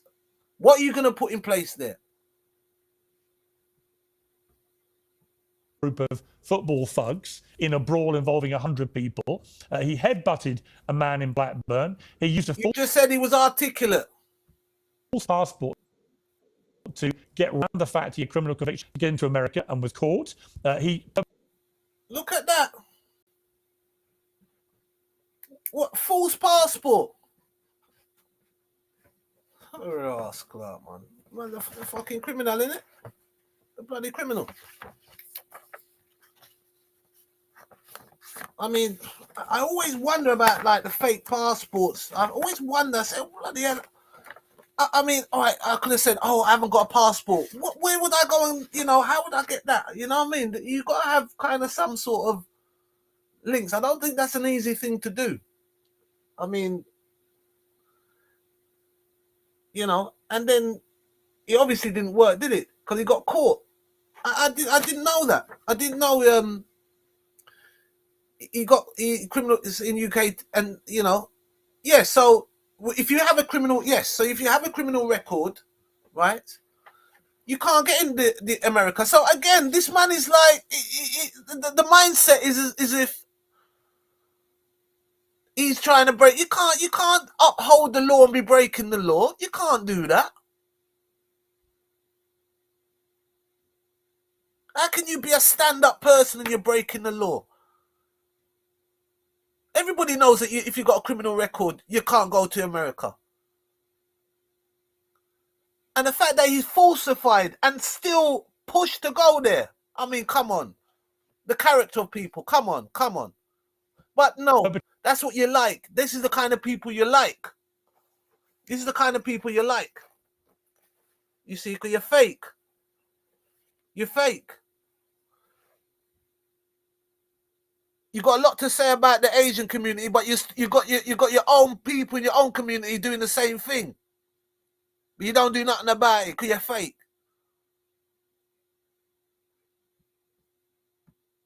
Perpetrated mortgage fraud, over £160,000. He was then found in contempt of court twice for turning up at court cases involving people who had been accused of committing these heinous crimes of grooming and rape. You see, look at him. The man's looking at his notes. I was going to say that he's got his notes there, right? Look at his face. I can't wait to hear what his response here to what Piers Morgan's saying. But Piers Morgan is contradicting himself as well. 1 minute he's telling me that the man's articulate. Kiss my butty. I can't believe he said that. It just shows the level of intelligence. Like, oh my days. Like, wow, you can really be, you can be an educated fool. You can.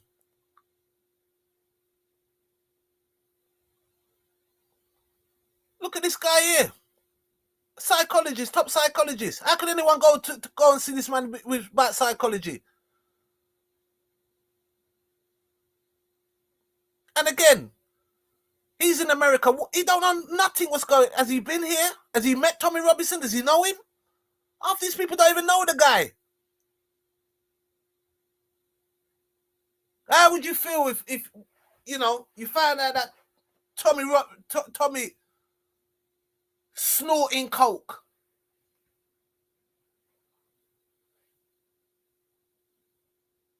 Likes brasses. Likes to say that he's a patriot, but he goes on holidays. But he's saying, "Oh, I don't want no one coming here." You know? Check. What kind of people are these? Anyway, let's run the video. There's a few people in the house, so I'm gonna stop talking.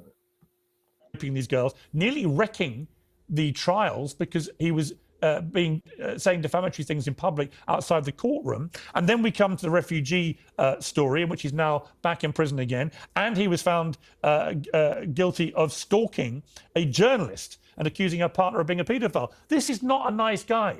This is a pretty repellent human being who... Now, in my psychological evaluation on Peterson's body language, look at the state of it. That's like someone, you know, faced with the truth and are just dismissing it.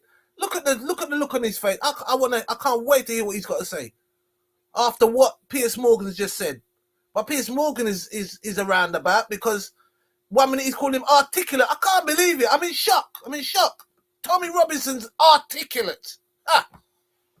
Who also simultaneously has been right to bang on for many years about the scandal of the rape gangs. So yes, he's complicated, but at the heart of it is somebody who I think also, just finally on the point of Robinson, 2 points I'd make. One, I think he's done this, he's monetized his hatred of Islam.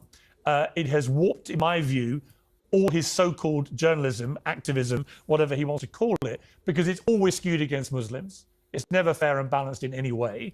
And I think that's what tipped him over the edge with the story of this boy at the school. And, you know, on that, the bully, the alleged bully, was actually kicked out of the school before this ever got made public by the media. So they'd already had their own investigation, concluded he was guilty not just of that, but a litany of other similar offences. So he was thrown out.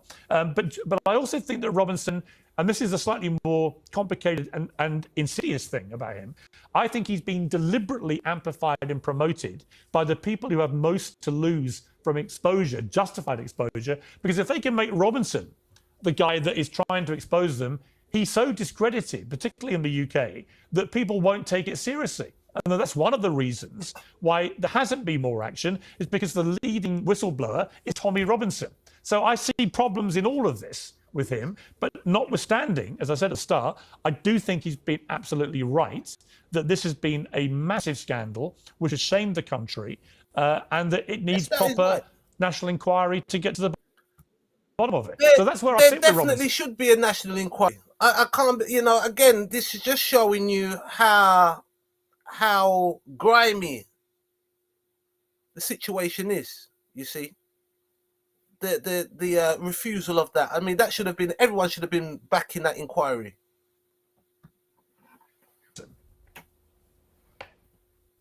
Yeah, well, I've been following the rape gang scandal for, I would say, 15 years, but the primary source of information for me in Canada has been Tommy Robinson. Well, I mean, so after what the man has just said,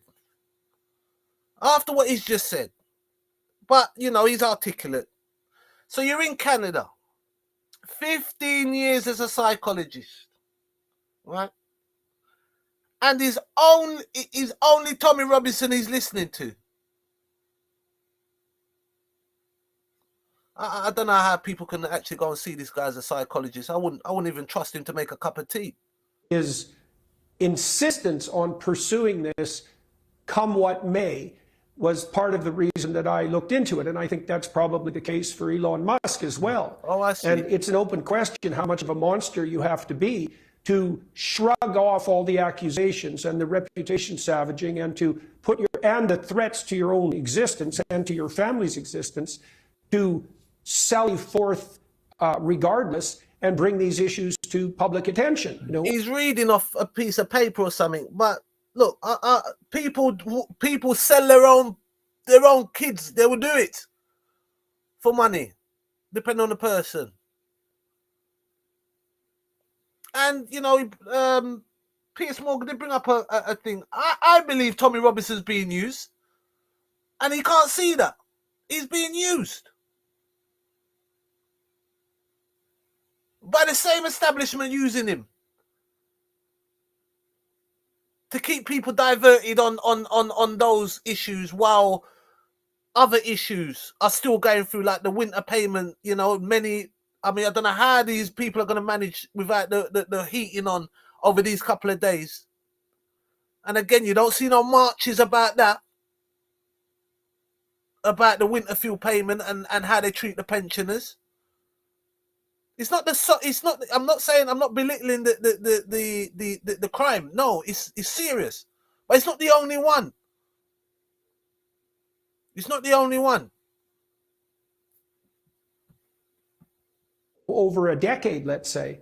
And, you know, it might be wonderful for us to presume that the person who does that would also be of unimpeachable ethical character on all dimensions simultaneously. But we've seen the silence of people with unimpeachable characters in the face of this onslaught, and it doesn't bode well for them. Mm-hmm. So, and then the other thing I would say too, this isn't exactly in defense of Robinson. You know, that's not what I'm trying to do. I'm trying to weave my way through this. But there's another ugly issue here, Pierce, that no one will grapple with, which is, you know, you described Robinson as anti-Muslim, let's say. Well, we don't really understand the relationship between the religious doctrine, let's say, and the fact of these crimes. Now, I want to make two cases here. You know, the first case is that 40 out of 50 Muslim majority countries in the world are authoritarian hellholes, and only 3 of them are democracies, and that's Morocco, Indonesia, and Turkey. And so you see, you know, all the Abrahamic religions are guilty of breaking their own commandments. So I don't know how he's going to pull himself, but as I said, these people are one-sided, you see. So let's see how he's going to talk about this now. You know, they're not, I wouldn't put them in the highest echelons of stellar states. And so I wouldn't disagree with what he's saying, to be honest. Like, when you do look at the Muslim countries, and I also have that problem as well. Like, there's Muslims in, say, like the UK. It's like, you know, for myself as a black man coming I was born here, so, but I mean, I'm here. And say, like, if I was complaining about the UK so much, what am I doing here? If you're complaining so much, how can you know? And then why would you, as a group of, say, like Muslims now, right? There's so many different countries that are Muslim and very, very wealthy ones as well, but they never go there. They don't go there. So he's right in that point, you know, about the some of them countries there, you know. Some of them countries, you know, it's questionable if they're actually Muslim or if they're actually religious. Some of these countries, you know. But again, the UK cannot look at no one else and say, you know, you're not religious, because they're definitely not religious in the things that they do. America can't call themselves religious. Israel can't call themselves religious. Palestine can't call themselves religious. Ukraine can't call themselves religious. Neither can Russia. If you're taking part in killing, you can't. Is there sufferation and all that in your countries and that? Nah. There must be some. You're not sticking to your code, and it's their code. They got codes for these things. Whether they stay with the New Testament, which is the big scapegoat of the Bible, but the original Bible has the 10 Commandments. And remember, they're all Abraham's religion, Abrahamic. They are. They're all similar. And guess what? They all act the same way. They all act the same way. But that is another thing. So you got the Muslim community in the UK, right? This is a Christian country, and it shouldn't be a Christian country. It should not. I would have, if the UK would say a Druids or pagans or something, I would have said, "Oh, like boy, at least they're keeping with their ancestry." But no, they've taken the religion from Rome, from the Romans, right? So the Romans now, we got that from the Greek, you see, right? And when they went to Egypt, yeah, and went back, when they invaded Africa, that's when things started to pick up for the Romans, yeah, right? Religiously. But you imagine you're in a Christian country, and you want to bring your I'm not saying that you can't be religious, and I think the UK has been very hospital. Well, in some ways I understand there is a lot of it's not all gravy, it's not all nice, I understand that. Okay, but again, you're coming to a country that is very similar but different, isn't it? It's different. Obviously, it's different because you both all can't get on. But when I hear about like Sharia law in the UK, and I'm like, hold on, no. My mum and dad's from Jamaica, and I always think to myself, black people would never get away with that, They would never get away with that. Coming here and going, oh, you understand? They would never get away with that. So they have been given a lot of leeway because at the end of the day, if it's so bad in the UK, if you're getting treated so bad, right, then why are you here? Now, some people may say, okay, well, I'm born here. Fair enough. So if you're born here, then just get on with it.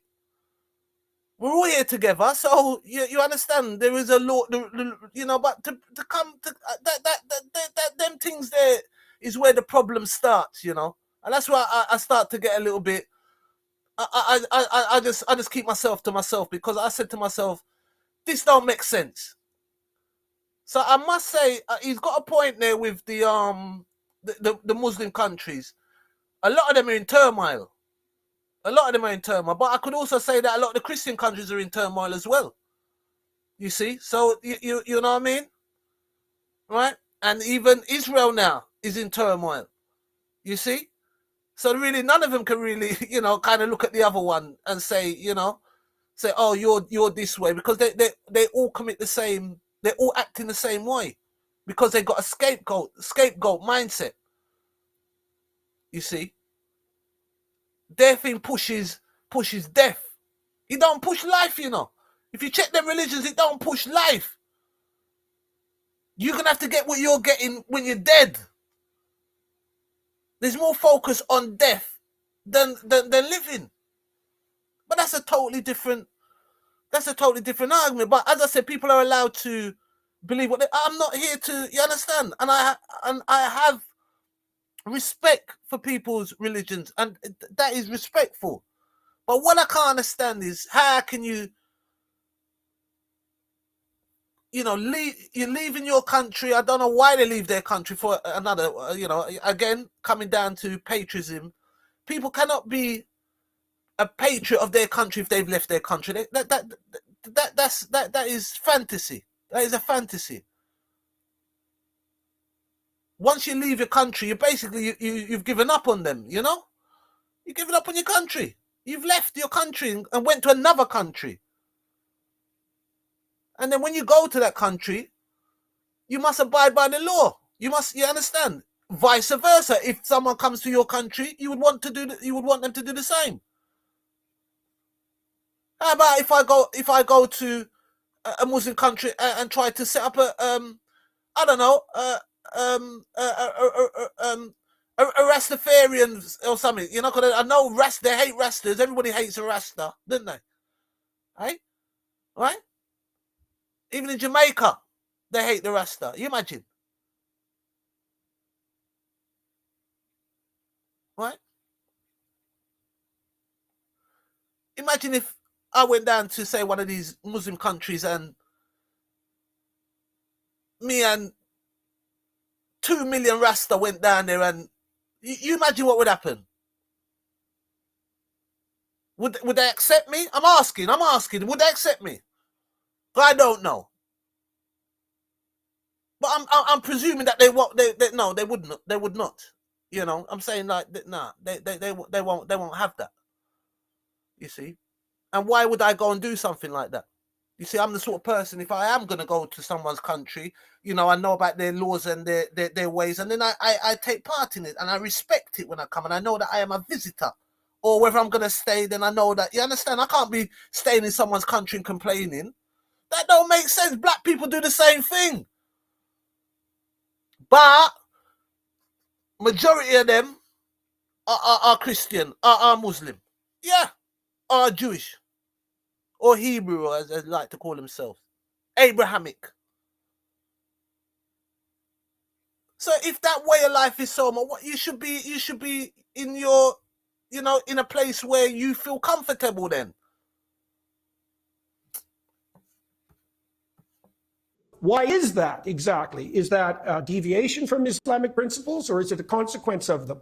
Now, no one wants to have that discussion, and it's no bloody wonder, you know. And then so on the negative side, let's say, and there are certainly doctrines in Islam that are very, very difficult to square with free, liberal, Western, Christian democracy. There's parts of the Bible that is very, you see what I mean? He's being, you know, he's not really a proper, you understand? You know, he's he's like I mean, he listens to Tommy Robinson, so, you know, you can put him in the same kind of thing, you know? Because you imagine if Tommy Robinson started to go on about Christianity and stuff like that.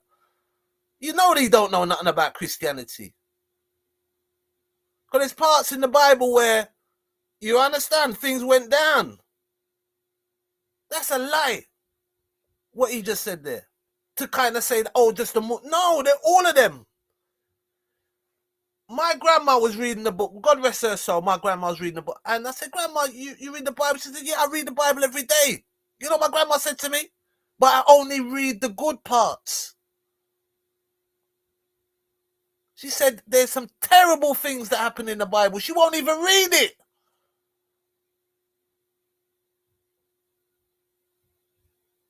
That's what you have when people are mentally dead and ain't got no sound reasoning. You see? Right? You see? So none of them, none of the Abrahamic religions can talk about, can say one is better than the other. It's impossible. It's impossible. One can't be better than the other. It's impossible. And those differences aren't just apparent, they're deep. Now, I would say on the optimistic side that we could turn to Islamic leaders like those who run the United Arab Emirates, and even to some degree now Saudi Arabia, and the signatories of the Abraham Accords, to find a different pathway. There have been stellar leaders both from Saudi Arabia and the UAE. What is he talking about?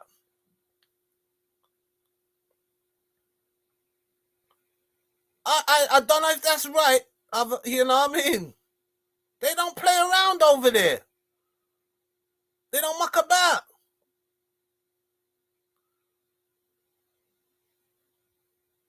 And I mean, how can you be religious and you're drilling out you're drilling the planet out for greed? How does that work out? You can't be religious and on the other you're doing all this deadly sins. And I'm not saying that it reduces you to poverty, but it's your book. It's your book. How do you work out damaging the earth? Damaging the earth for money. How you see how twisted these people are? They're not truly religious. They're not. They're not religious. They're not even sticking to their book. I don't know what they are. Well, it's plain to see what they are. They like money. They like greed. That's what they're after, They're after, the deadly sins. That's what they're all about. Who've come out and said that publicly, very publicly, that they've got their Islamic fundamentalists under control and firmly in hand and are completely undiluted as to their danger. But you're so who I mean, again, who are they to say that these people are fundamental? You see what I mean? Now he's taking sides to say Saudi Arabia is saying that a certain group is a certain way. You don't know that for a fact. You don't know what's going on. You probably don't even know that the different branches of Islam.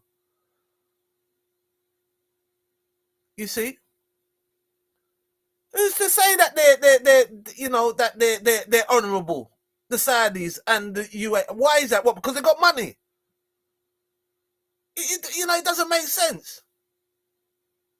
It says in the book, it's easier for a man to go through the eye of a needle than a rich man to walk through the gates of heaven. Now, I'm not a Christian, I'm not a Muslim, and I'm not a Hebrew. But I read the books and I know what they're saying, right? They do not stick to their religion. They don't practice it. They're fake. Like this psychologist man, he's fake too. Is he a Christian? Well, you must take care of thy neighbor. Honestly, Europeans are virtue signaling so hard on the progressive side that the fundamental danger from Islamic fundamentalism is going to come from Europe and the UK and not from the Arab states. Now, that's a damn. This guy's what is this guy on about? The Arab states are the ones that are funding some of these people. Where do they think they're getting the money from?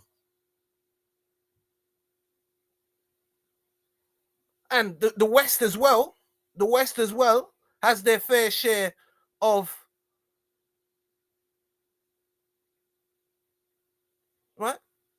of creating these groups.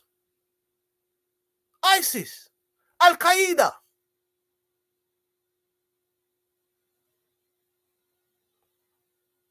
the Taliban.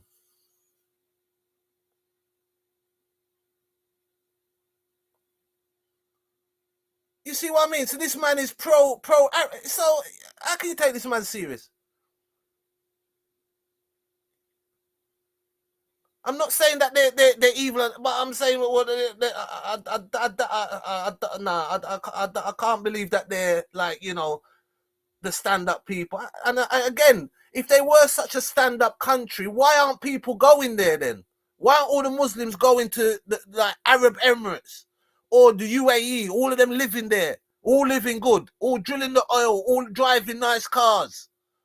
I wonder why. They're not wanted. Tommy Robinson has been pilloried as anti-Islam, but there's a discussion to be had here.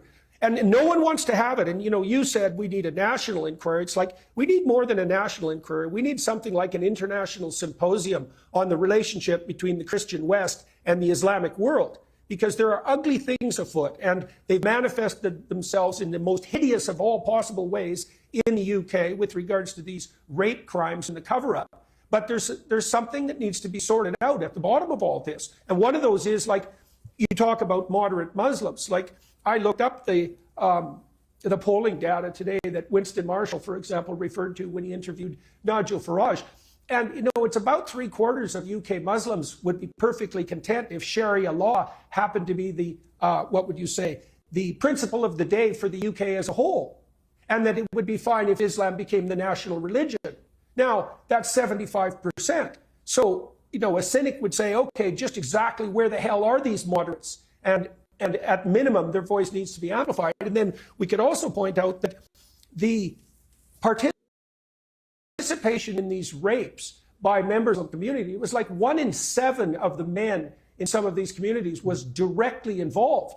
And that meant everyone knew about it. Absolutely everyone on the Pakistani Muslim side. And the moderates were certainly, you know, silent and complicit. Now, obviously, so were the authorities. And so that's a complete bloody catastrophe for everyone involved.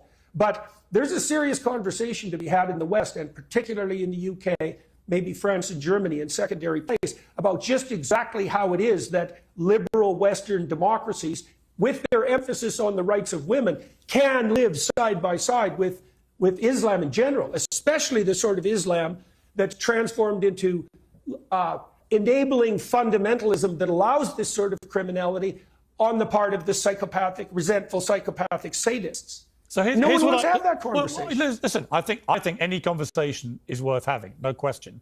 I would point out that one of the most heinous gang rape stories of modern times just got exposed in France with that poor woman whose husband. Oh, yeah.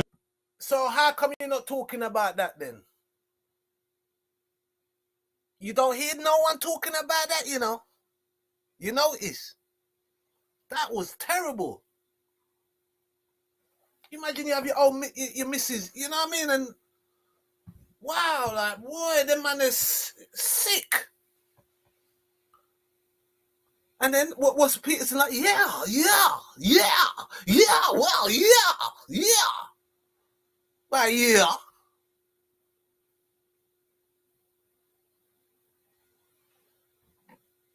I suppose he's not Christian or something.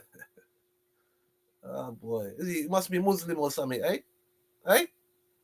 Or he got some black in him or something. You know what I mean? I don't know. Was drugging and having a rape. Now, what was fascinating about that, from a social point of view, was just the sheer range of predominantly white local men from all walks of life who thought it was perfectly okay to go and rape a drugged woman in a bed. Boy, you see? You see that though? That is, boy. You see that? It's true. I haven't done a show. I'm going to do a show about that now. There's 2 things that I'm going to do after this one. I've got a couple of shows, but you know, I didn't get any time to do it. But you know, I could see that there was not many shows done about that woman.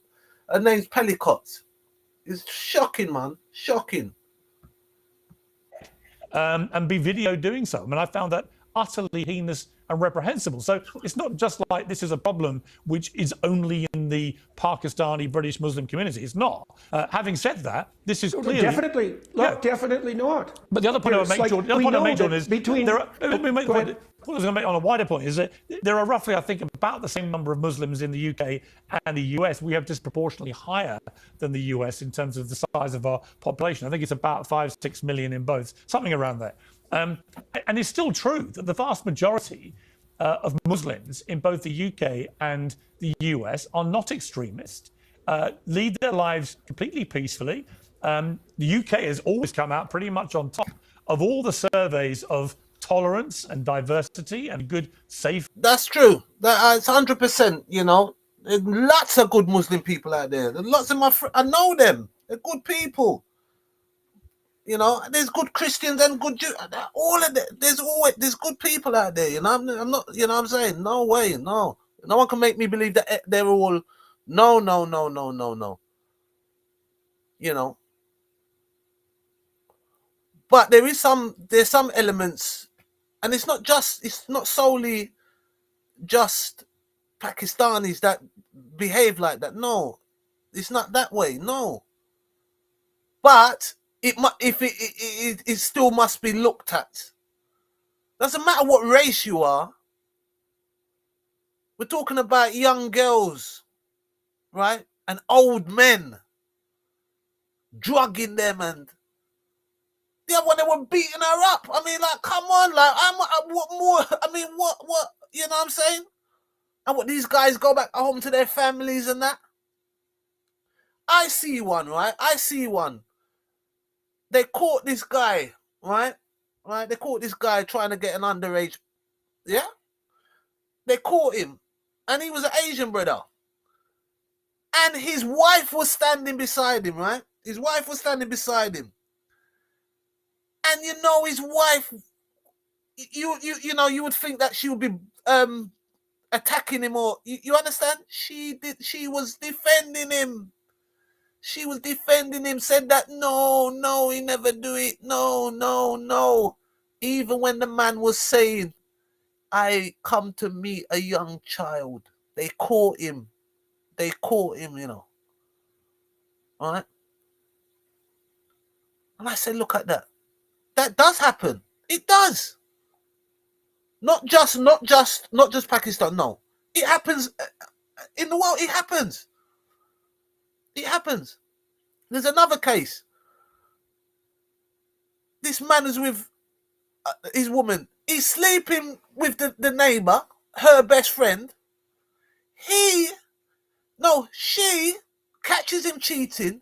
She convinces him to get rid of both of them. And he only went and done it. And then what did she do? She stood up in the police station like nothing ever happened. It does happen. It does. There's some serious spirits around. Believe you me. How could someone behave like that? If you don't believe in spirits, then what is it? You see, some people are clever clogs, aren't they? They like to dismiss things, but they don't have anything for you to say, okay, it's this. But no, they're telling you that you are wrong, but they're not showing you what is right. Pretty good place to live. We had a big problem with ISIS extremists a few years ago, but we managed to tackle that. And thanks to Donald Trump and others in America, ISIS, until recently, has been kept very firmly back in its box and not being able to commit the same outrages. But I certainly didn't get a sense that all the Muslims in Britain were racing to be part of ISIS. They weren't. The extremists. Absolutely not. No. A lot of that was online, you know, and again, you know, it's spirits dealing with these people. It's not, you know, it's something going on. You understand? And have a look at these people that are committing these crimes. It's as if they're possessed. You can see it in they're possessed. Something take over them and make them do these awful things. Or that, you know, people can use them to do things. You know what I'm saying? It's like they're under a spell. I can't prove it, but you disprove it. As they are in every religion, are the exception, not the norm. And it's a pretty perilous road we go down if we start to say, well, the whole Muslim community is at fault here, which, by the way, Tommy Robinson has said, you know, after the 7/7 bombings a few years ago on the buses and the underground system here, a heinous series of 4 terror attacks in London. Tommy Robinson went up and basically accused all Muslims of being complicit, all of them, and later retracted it. But that's why when I say Tommy Robinson is an Islamophobe, I don't think he doesn't hide it. He might deny it, but he doesn't hide it from his own rhetoric. He is somebody that despises Islam and believes that all Muslims were to blame when there were terrorist attacks by extremists in London. And I think that is dangerous rhetoric. So I think that there is a conversation. Well, it's clearly dangerous. It's clearly dangerous. The conversation has to be nuanced. Okay, and it has to be careful.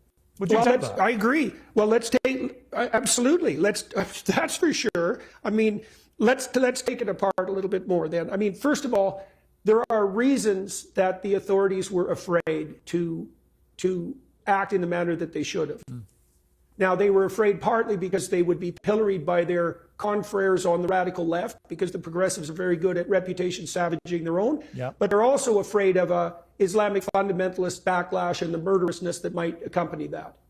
So there's a reason they're afraid. And Pierce, you also didn't address my issue, and I'm not accusing you of anything. I don't expect you to have the answers because this is too complex. But you know, the fact that only 3 of 50 Muslim majority polities in the world states are democratic, even approximating democratic. It's like, what the hell are we to make of that exactly? Like, look, first of all, you pointed to the fact that there are psychopathic sadists, dark tetrad types, right? Machiavellian, narcissistic, psychopathic, and sadistic. That's the constellation of personality traits. And that's a human constant. It's about 3 to 5% of the population, and that's independent of race and ethnicity. So like, there's no shortage of bad actors, and you're right to point to that rape case in France. There were 75,000 people in the chat groups associated with that rape case, fantasizing about doing exactly the same sort of thing to their wives or to someone else's wife. There's no bottom to the darkness of the human soul, and the bloody progressives tend to be absolutely blind to that fact. Now, so you can't point to the Muslims, let's say, and say, well, that's where all the psychopaths are, because clearly that's not the case. But that does still it still allows this other can of worms to remain uninvestigated, which is, so 100% of Protestant or Catholic majority countries outside of Africa are highly functional democracies. 100%.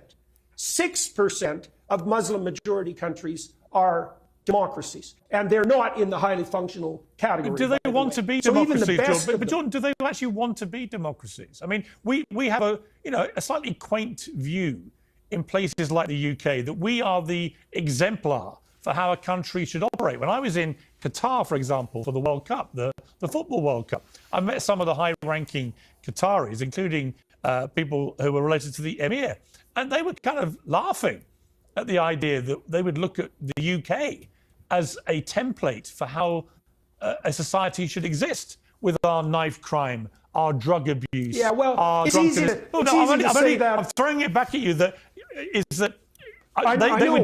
were genuinely bemused that we would think here that somehow the way our country operates is the exemplar that they should be adopting.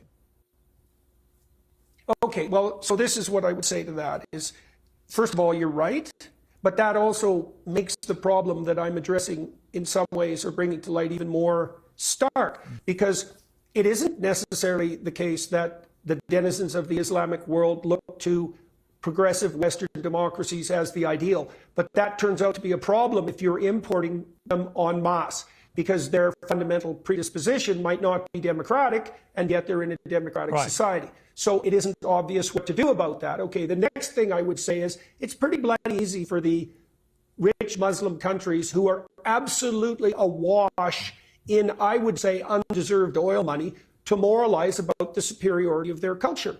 I mean, the Wahhabis in Saudi Arabia were a little, fringe tribal cult before the West stupidly dumped $1 trillion on them and allowed them to propagandize the entire world. They would have been a backwoods Arab tribe lost in the desert forever if it wasn't for oil money. We're unbelievably naive on that front. Now, look, I do believe that the actions that the UAE and Saudi Arabia and the signatories of the Abraham Accords, the actions that they've undertaken in the last 10 years do indicate to me that there's a pathway forward to rapprochement with moderate Islam if we're smart and careful. But we should heed the warnings of the Saudis and the UAE people themselves and address the problem of psychopathic fundamentalism in our own culture. And instead, what we do is we allow them unlimited license to rape and pillage for racially motivated reasons, and then hide it and pretend that it's okay. See, I agree with all that. Problem. Yeah, I agree with all that. I agree with that. I think it's, as you said at the start, very complex, but I completely agree with what you just said. It is completely true. We have been warned, by the Saudi. We just saw that recent attack in Germany where there were explicit warnings that the Saudis made to German authorities about one of their extremists, which were not heeded, and then they reaped the appalling consequences. So I completely concur with that. I also think that we should be encouraging these countries, like Saudi and the others, to continue on the path they've been going, because ultimately that's where we would like them to go, right? Well, the alternative is war, right? I mean, that's the alternative, and war of the worst kind. I mean, the UAE sheikh said directly that, and implicitly, that it's up to the West to distinguish between psychopathic fundamentalists manipulating religion for their own sadistic and hedonistic ends, and the moderate, typical Muslim immigrant that you're speaking of? Well, we don't, because we're so damn cowardly. We accept the hypothesis that the Muslim community is in some sense monolithic. We don't separate the psychopathic fundamentalists. We don't separate the wheat from the chaff. And then we leave the moderate Muslims in some ways at the mercy of the absolute psychopathic fundamentalists. And we whitewash that as a kind of liberal progressiveness. And there's just no excuse for that. And you might say, well, what's the evidence for that? It's like, well, how about the rape?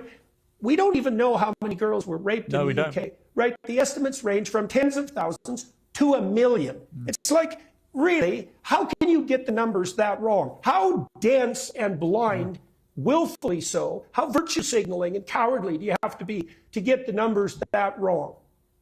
Yeah, I think the reality is, I think the numbers, a lot of numbers have been flying around.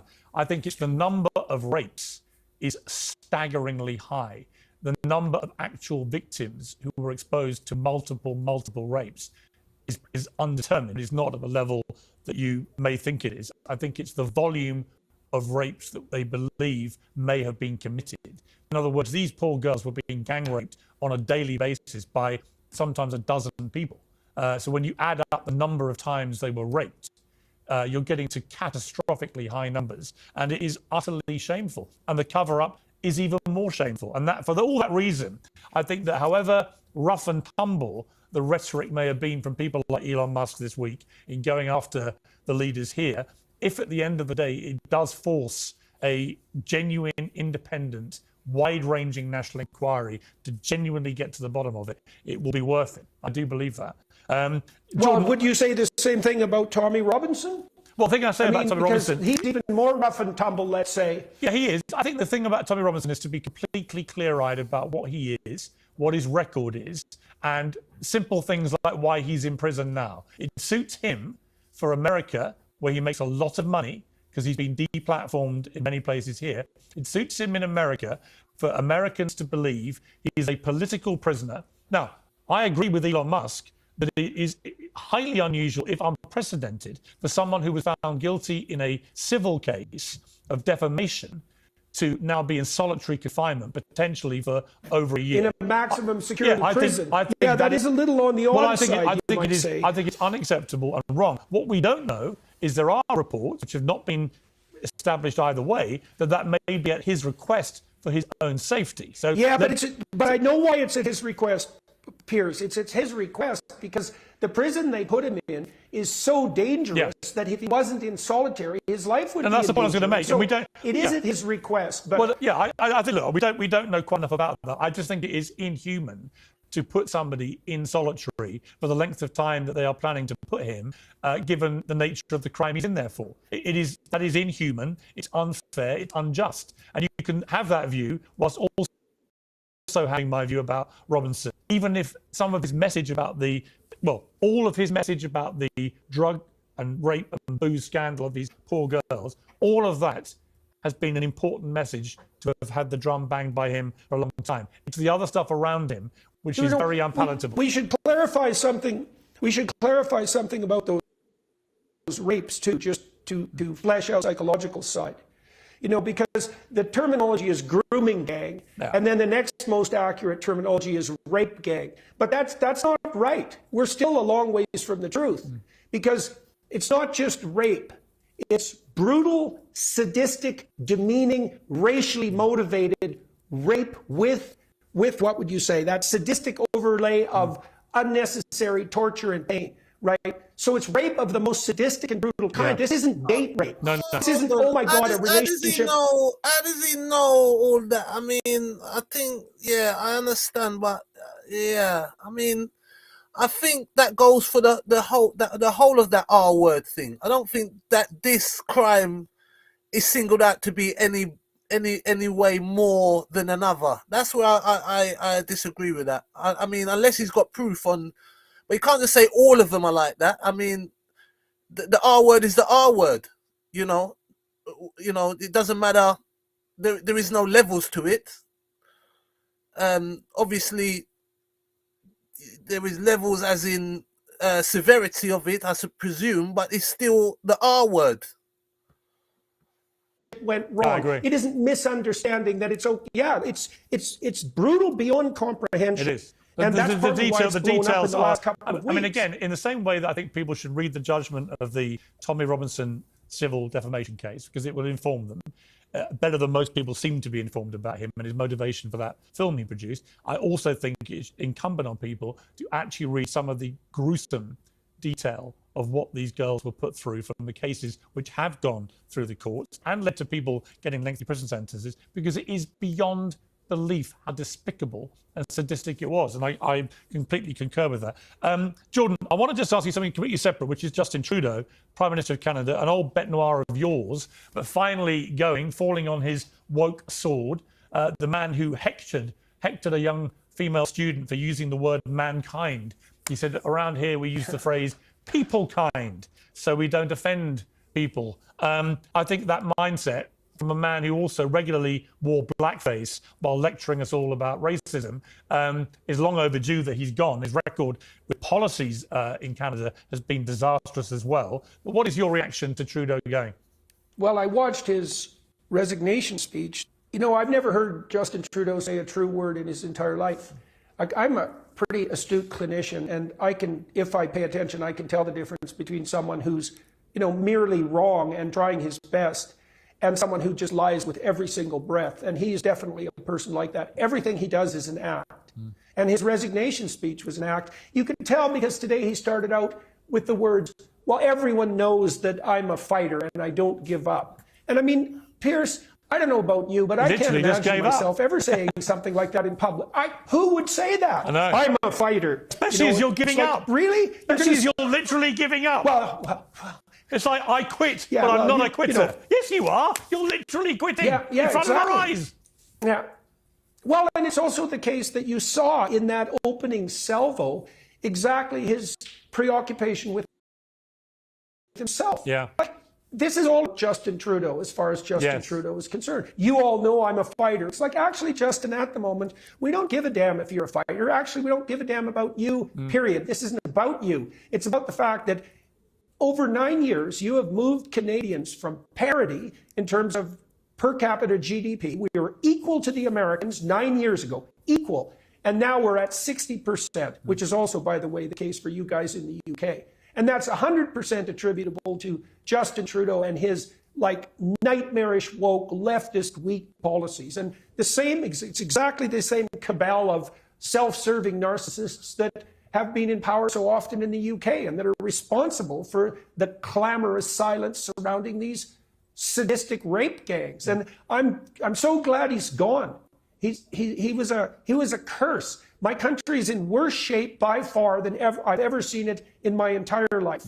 And we don't have any idea yet how much damage he did, because all we know is what we've heard with the Liberals in power. And the true picture is going to be much more hideous than has already been exposed. And the most likely outcome is this is all going to be dumped on Pierre Poilievre, and he's going to have to take the hit for it. What did he say? I interviewed him last week.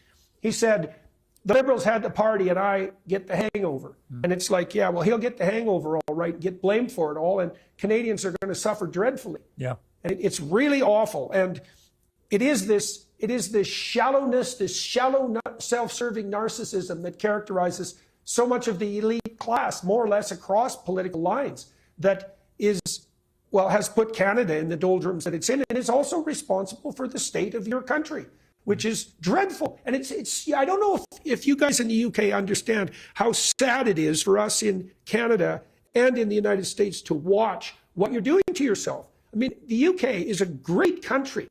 When I go there, I go to Oxford, I go to Cambridge, to these remarkable places in London, see your unbelievable deep history, understand how much the world owes the UK in terms of, say, the establishment of common law and decent government everywhere, including places like India. We owe the UK such an immense debt.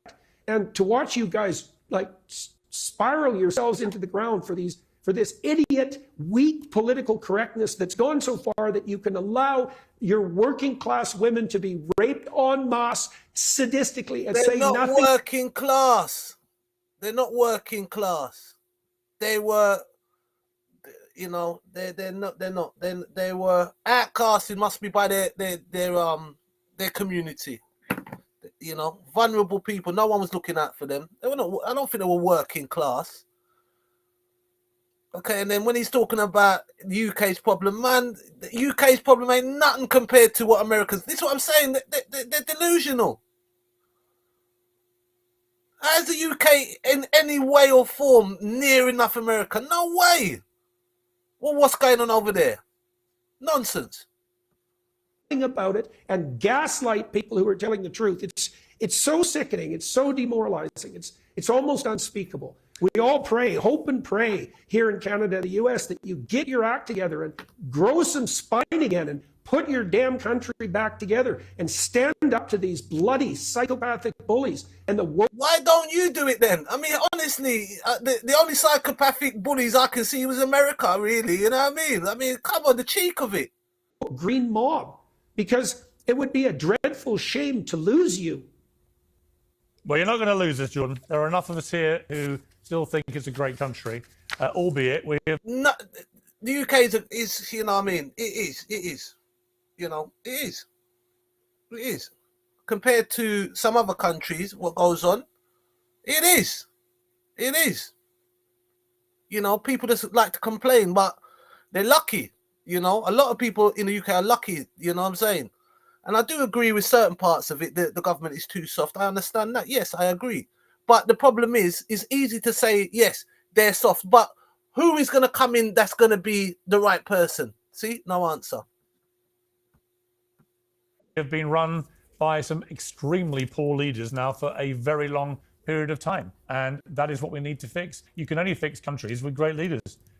History shows us that. So I think there's a lot of pressure now for this country to do, as you say, and get its act together. We are all a bit sick of being viewed that way around the world. I hear it from a lot of Americans. What the hell is happening in your country? I don't really have a good answer. Jordan Peterson, as always, brilliant to talk to you. Thank you very much indeed for coming back on. Hey, Piers, thanks. Yeah. I must say, I quite thoroughly enjoyed this show. I liked the Candice Owen one, and I liked the one with Andrew Tate. But I did quite enjoy this because of the conversation, what they were saying. I quite enjoyed it. You know, I'd love to have a conversation with these people, you know what I mean? You know what I'm saying? I'd love to, you know. But he's got his arms crossed. I mean, I don't know how he's a psychologist, but... Yeah, man, thanks very much for the opportunity to talk. And I wish you well, and I wish all your countrymen well. I hope you guys can sort this mess out and with a minimum of fuss and a maximum of effectiveness. And you better do it quick because time's... You know what I mean? Like, you know, I mean, living in a glass house, don't throw stones. I mean, just focus on what's going on in your place, okay? Everybody needs to just focus on what's going on in their backyard and clean up. They're more thinking about it's all this global thing. Never mind the global thing. Let's sort out what's going on. You're right, but you sort out what you know what I mean. Who are you to be looking at the UK about?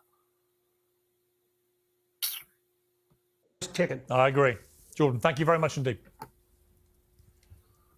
We're joined now to debate that interview with Jordan Peterson, political commentator Ava Santina, uncensored contributor Esther Krakow, and the public philosopher and writer Jack Symes. I'm the co-host of Steve Bannon's War Room, Natalie Winters, over in the States. So welcome to all of you. Thank you for being so patient. But I thought it was important for you to listen to that interview, Esther, with Jordan, because he contacted me. He wanted to talk about this.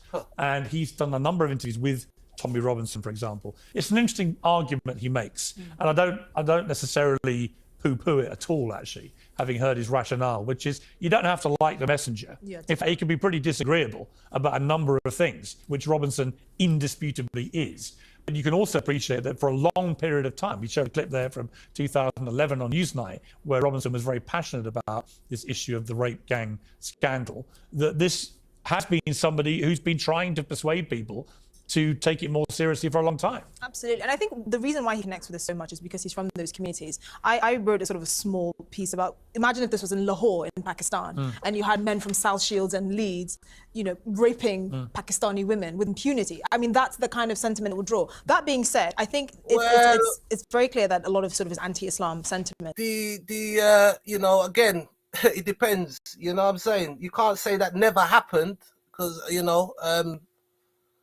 the British Raj and all that, you see, You know what I'm saying? So, you know, and you want to get your hair back to natural, girl. Yeah, you look like was it the Planet of the Apes or something? Did color this. So there was a GLC academic report that was released in 2020, which actually found that it was the Pakistani cultural heritage of these men that were more tied to these rapes than their Muslim heritage, because they did a focus group comparing them to Bangladeshi men, who are almost exclusively Muslim as well. Yeah. And they found that Bangladeshi men were either underrepresented or not represented at all in these mass rapes. So it was actually a cultural problem. And you can see it when you look at the rape of the situation with rape in Pakistan, for example. So 72%, up to 72% of women in custody in Pakistan are either sexually or physically abused by police officers. The penalty for rape in Pakistan is life imprisonment or hanging, because it's such a serious problem. So these it's almost like the perfect storm, having these predominantly male tight-knit communities coming from a place like Pakistan that has that cultural issue already, being in the UK, basically acting with impunity. It's funny because this lady, how can you really take this lady seriously? Because I mean, I know a lot of my people do this, but they relax their hair. Their hair is your hair, you know. You understand? You know, we all have different, you know, we're different. You understand? We're all a part of the human tree, but many branches. I understand that. But you can't, I mean, I can't listen to people like that really, because it's, you know, you've got, I mean, what is the hair, you know? You know, like you got your hair, like, is that a wig or what? You understand what I'm saying? But she's now saying, oh, people are, you know, behaving in a certain way. I mean, you're you know, so, but that's another day. Let's listen to what's going on. With regards to this, and having such close family ties as well. I mean, you know, I know this is uncomfortable. Pakistan is one of the most inbred countries in the world, and so you have these people that have close family ties. They're often cousins or second cousins or all of that in these communities that are acting basically with each other. That's why in places like Russia, 1 in 7 of these predators were Pakistani men, and they basically all knew each other. It was that condensed. Yeah, well, and so I'm glad for Toby. I mean, I understand what she's saying, but you know, again, you kind of got to have kind of some. Does she know that as a fact? I mean, we do know that the Asian communities are tight. Are they tight? You understand? That's just you know, you're just presuming. You don't know exactly what are going on. You don't know what kind of hold these people had in the community. Maybe they could, you know, maybe they didn't know. Maybe they did know. You understand? That's not something solely to an ethnic group. People do that all the time. They cover for people. It happens. They do that. Tommy Robinson, you know, raising this issue. However, we have to look at the facts and what a lot of this is suggesting. This wasn't Indian men, for example, of Indian heritage, Hindu. No, it was a very specific. Yeah, it was very specific. Very specific to British, community. Pakistani Muslim men in the north of England.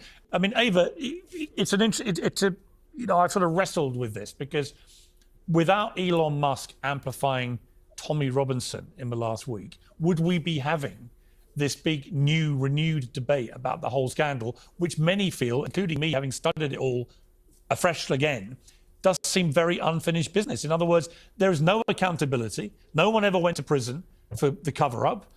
There are still many of the people who perpetrated this who've never been brought to justice. Many who were supposed to have been deported have not been deported, etc., etc. There are many. That is my problem as well. The you know, it's again highlighting everything about we understand. Yes, these guys have done that crime, but another crime has also happened, and no one has been held accountable. Many more victims likely out there. I mean, would we be having this debate right now if Elon hadn't poked his big nose in with his very powerful? No, it wouldn't have happened. This whole situation wouldn't have happened if these girls were looked after by their community, right? They want to say that it was because they didn't want to be seen as being racist. No, they didn't care what happened to those girls. Amplifier of his own platform and been invoking Tommy Robinson, who happens to be in prison for something else, but has been banging his drum. Well, I mean, it wasn't Elon Musk or Tommy Robinson who reignited the debate in the last couple of weeks. That was actually done by a journalist, although that's underreported on X at the moment. I think, though. Yeah, but that's the point, though. It was underreported generally. Sure, but so my point is that it took the big clunky club of Elon Musk, the most followed person on his own platform in the world, go boom, boom, boom, boom, boom, and cause outrage and mayhem. I don't really know that though. I mean, if someone owns their company, isn't it possible that they can, put how many followers he wants up there? For an example, if if you're in charge of it, that's a possibility. But yeah, I mean,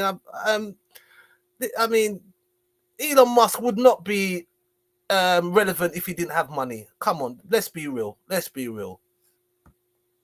And offend loads of people and be very abusive about Keir Starmer and Jess Phillips and Gordon Brown and others. But did it take that to shake us out of our complacency about the scale of what has gone on here? But I don't think it's us, and I don't think that the public are complacent. I think that successive governments have been complacent. And actually, I think that this has shown up the Labour Party's cowardice, because why on earth did it take this long for them to decide actually they would like to implement some of the recommendations, if not all of the recommendations, right, from a report that was released 2 years ago? One thing I found really shocking, it was an entire week. It wasn't until Sunday at 1 p.m. did a press release arrive in my email inbox, which was from the Labour Party, that said, actually, we are going to implement these recommendations. It showed the cowardice of them, because why on earth? Why hadn't the Tories implemented any of them? No, but see, this is what I don't like. I don't like this whataboutery, because one thing is what... Well, surely, Valley, you mentioned which government. I don't think you're making, but I do think... Thank you for the thumbs up. The Labour Party are making. I think Keir Starmer and Wes Streeting, the point that they've tried to make is, well, they didn't implement this over the last 14 years or so. And you say, okay, but great leaders don't spend their time blaming other people for errors that, for things that they could actually... I have to agree. Yes, absolutely. She's right, She's right. You see, she's got the same hairstyle as the black girl, but that's her hair, innit? And the black girl's got someone else's hair on. Fix in their power. If Wes Streeting or Keir Starmer really truly believed that this was the most important issue of the day, when they came into government, they would have said, hey, where's that report? Where's Professor Jay's report? Let's start implementing those recommendations now. Yes, I agree. Now, Jack, you've been very immersed in this subject. You went on Joe Rogan. You were personally abused by Tommy Robinson after that. You've also been very scathing about Jordan Peterson. You believe he's been platforming him regularly, getting millions of views, which he has, undeniably, and that he's been effectively enhancing Robinson's reputation in the process. And you said the impact of his cheerleading shouldn't be understated. He certainly cut a slightly different tone, I think, with me earlier than he has in his interviews with Robinson. And I kind of get where he's coming from to a degree. Did you change any of your view about Jordan's role in this, having heard him tonight or not? I think not. I think he's not prepared to say anything negative about Tommy Robinson. I think that's very telling. Well, he was almost saying it's not relevant to the whistleblowing about the rape gang scandal. I kind of get that argument, is that you can have a view about the reason he's in prison, which has nothing to do with that. You can have a view about his criminal past, being a football hooligan, beating up a policeman, mortgage fraud, passport stuff, all that stuff. You can have all these views about him, but you can also perhaps that from his relentless campaigning about what has turned out to be a scandal on the scale he kept saying it was. But Jordan's not prepared to tackle Tommy's Islamophobia. It's not that he's done things in the past that are bad and they're unconnected to his anti-Islamic agenda. The reason Tommy was upset with me and started this little hate campaign of his against me was because I just quoted what he was saying on Twitter. I'll give the quote again because I paraphrased it last time. To be crystal clear, Tommy Robinson wrote at the end of last year, Palestine is a shithole full of inbred Islamist parasites and terrorists. Now, everyone who hears those words knows they're wrong.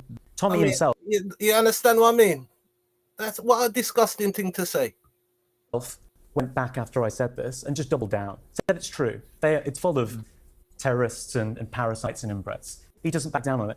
Now, Jordan's responsible for this mess that's going on now. And I don't say that lightly because I've spoken to Jordan for hours. And in terms of philosophy of religion, we get along well, we have good conversations.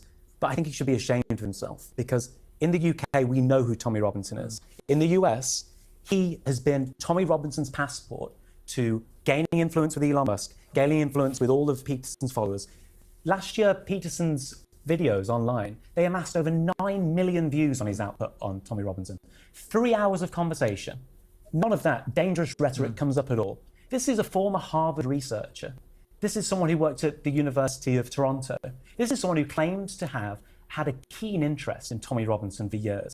Why was no question asked about that? So let me ask you a difficult question. I hear what you say, and I watched the interviews, and they were certainly... No, man, commend the man, Pierce, what he said. Commend him. He's right what he said. How can a man, a scholar, take up, as you put it, articulate Tommy Robinson?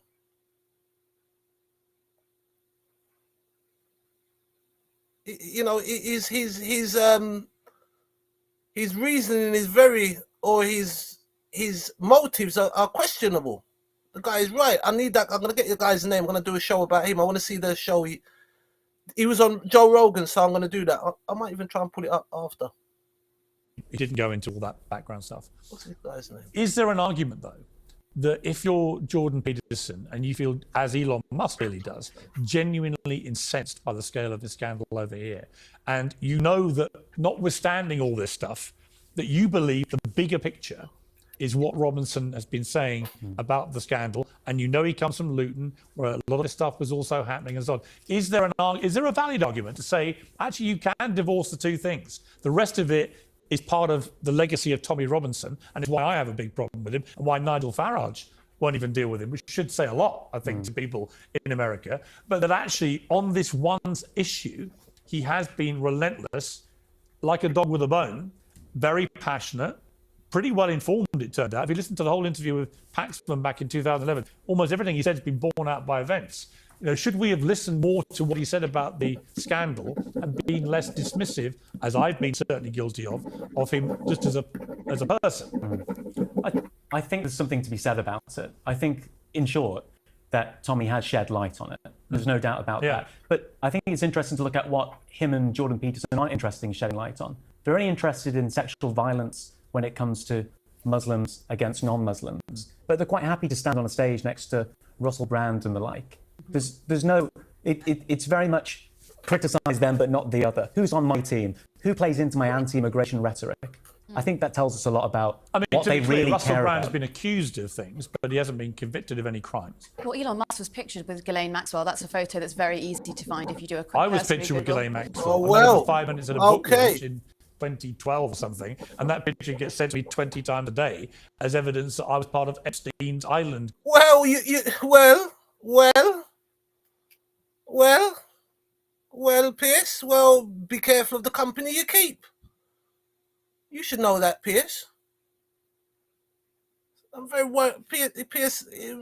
Why? I mean, the other guy. You know, this is what I'm saying. When you can have an intelligent conversation with people that are fair, you understand now. Me and that guy may disagree on other things. You understand, but I find that what he said to be fair. To be fair, and to be fair, and the lady as well. The other lady, I don't know what I just disagree with her.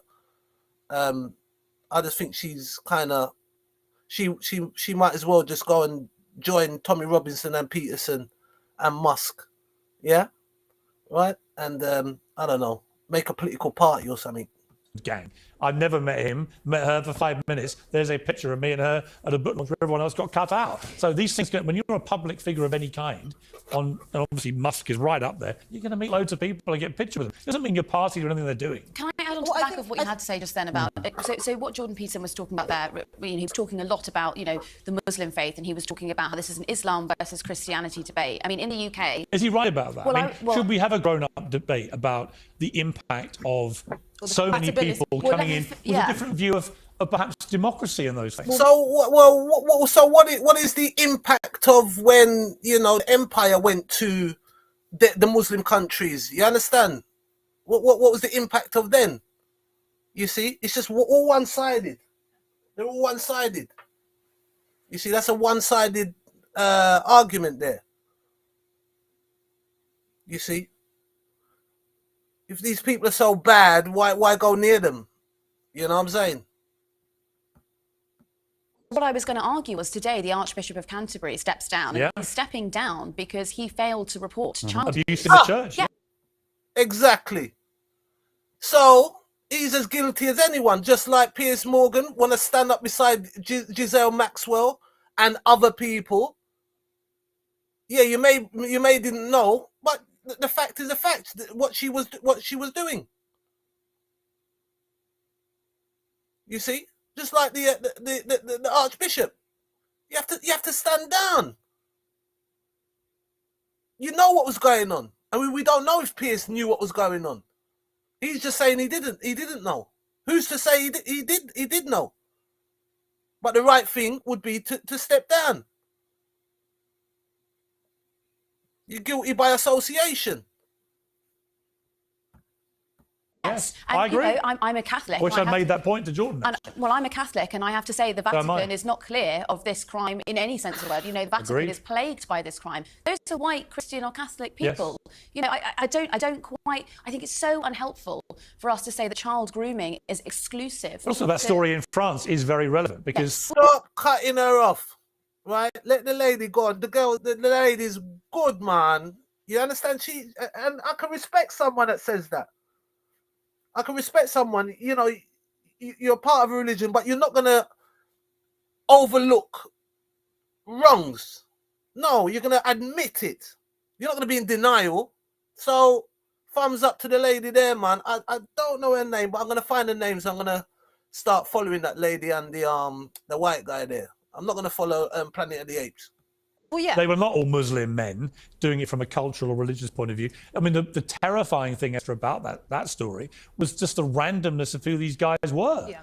They were highly paid professionals. They were local farmers. They were young, old, plumbers, black, white. I mean, they were everything and anything, right? And they were all joined in this horrendous. I didn't see any black ones there. Was there a black man in? I thought earlier he said they were only white Frenchmen. That's what he said earlier. I don't know, but I'm gonna do that story soon, but it's not been covered enough. That was a shocking crime. The man drugging his wife, and letting men, and then filming it, and then going out. That wasn't enough. He still had the urge to go and start filming under people's skirts. Brotherhood of sexual sadism. I think the most potent point that Jordan made was kind of condensing sort of human nature in the sense that a single woman, like a woman just being there by herself, is primarily viewed in nature as a target for rape. And no, what? Where did she? What? That is nonsense. That is nonsense. If that was the case, then that would be going on all the time. So, I mean, when we look at the animal kingdom, is that what they're doing? And maybe you might look at it to say, well, but to say it's embedded in us to do that. I don't know about that. I don't know about that. I could be wrong, but I'll have to research that. But this lady is, again, backing him up. And she kind of almost speaks to the most evil and base male human instincts. And I think that's cross-cultural, that transcends religion or anything like that. I think the reason why this is such a tricky debate is because religions don't exist in and of themselves uniquely. Like religions also develop alongside cultures, for example. So the reason why, again, you see no representation of Bangladeshi British people in these rape scandals, but you see it's almost predominantly Pakistani men. And I again, that is not, who knows? That can't be correct. I understand, but we've got to get away from this kind of singling out. Yes, those guys were done what they've done, yes. But they're not the only ones doing it. No. I use the word Pakistani and Bangladeshi instead of Muslim because they're both basically Muslim, right? It's because of the culture, and it's like. But that's why I don't like the generalised talk about Muslims. Like when Tommy Robinson says after 7/7, this is my message: all Muslims are complicit. Well, that's an Islam vote, right? There are countries. There are countries. Then someone on the other side could say then all Christians are, complicit in the Atlantic slave trade. You understand what I'm saying? The murdering of people. Oh, but it's okay because they're black, and African. They needed liberating, didn't they? With Muslims that have different cultures to other countries with different Muslims. I mean, Muslims I grew up in West Africa, for example, are fundamentally different. I can tell you, I've travelled to many Muslim countries. There's a lot of good in Muslim countries, and there's some bad, as there is in a lot of are Western European Hindu, countries, whatever right? countries. You know, and when I hear them talk about us, trust me, it's not a compliment. Well, I mean, don't the Qataris mock us for like putting our parents in care homes when All we of care more it. about our dogs than our families? They mock I mean, us like, for pretty much all of it. Let me bring in Natalie, who's been waiting Well, for. to be honest, that is another part that is, you know, is kind of overlooked. But and it's even seen in the government. You know, there is aspects of that. You know, certain cultures take care of their elderly, but the UK are moving into a kind of an area where they're very, very, very cruel. CRUEL, I think that's cruel to you know, the elderly. I mean, the winter payment tax. I mean, how evil could you be? You know, and I don't know what's going to happen to the future pensioners. We're all going to be on the street, and you ain't going to get nothing, and no one's going to care. And that, yeah, the care homes and all that. I mean, I remember I was working in a care home. Well, my mum was a social worker, so I was, as a young boy, used to go to work with my mum now and again. I remember the lady, there's an old white lady, and, you know, made her a cup of tea and gave her, you know, she's a lovely old lady, you know what I mean? White hair and, you know, looking out the window in a little chair, you know what I mean? Frail as nothing, you know? And she loved to talk, so, you know, you have a chat and that. And she said, you know, my son works in banking. So I said, oh, really? He said, yeah, he's like a multi-millionaire. So I said, okay, well, does he come and visit you? He said, no, he never comes. I thought, that stuck with me from my youth. I said, boy, that's a problem there, you see. You see, people have become, you know, that's a problem.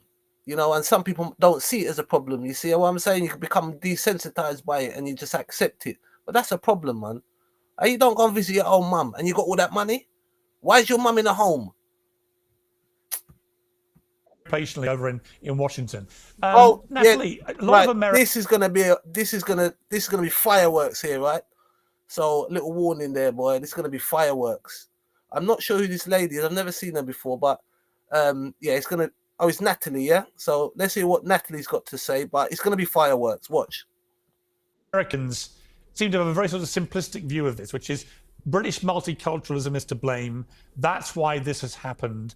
I would argue, having lived here all my life, on and off, that multiculturalism has been very successful largely in the UK. We're known as a very tolerant and multicultural country with actually not many problems like this. This is a scandal involving a group of people from a very particular demographic of Muslims, specifically British Pakistani Muslims.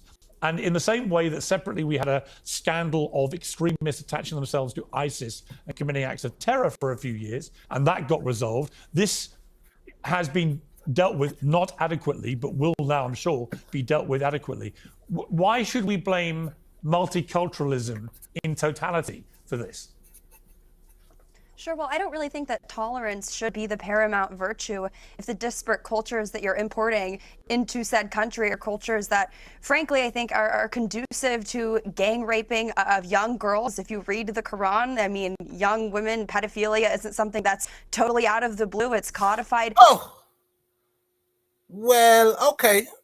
But in the Bible, you're saying, you know, or in Judaism, you know, are you saying that doesn't, you know, there's nothing in there? It's a big book and compiled of different books. I mean,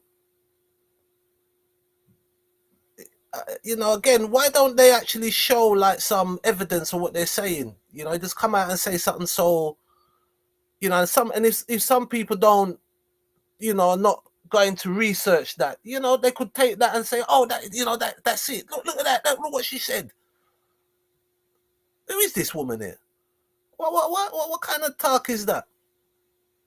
I mean, what religion is she?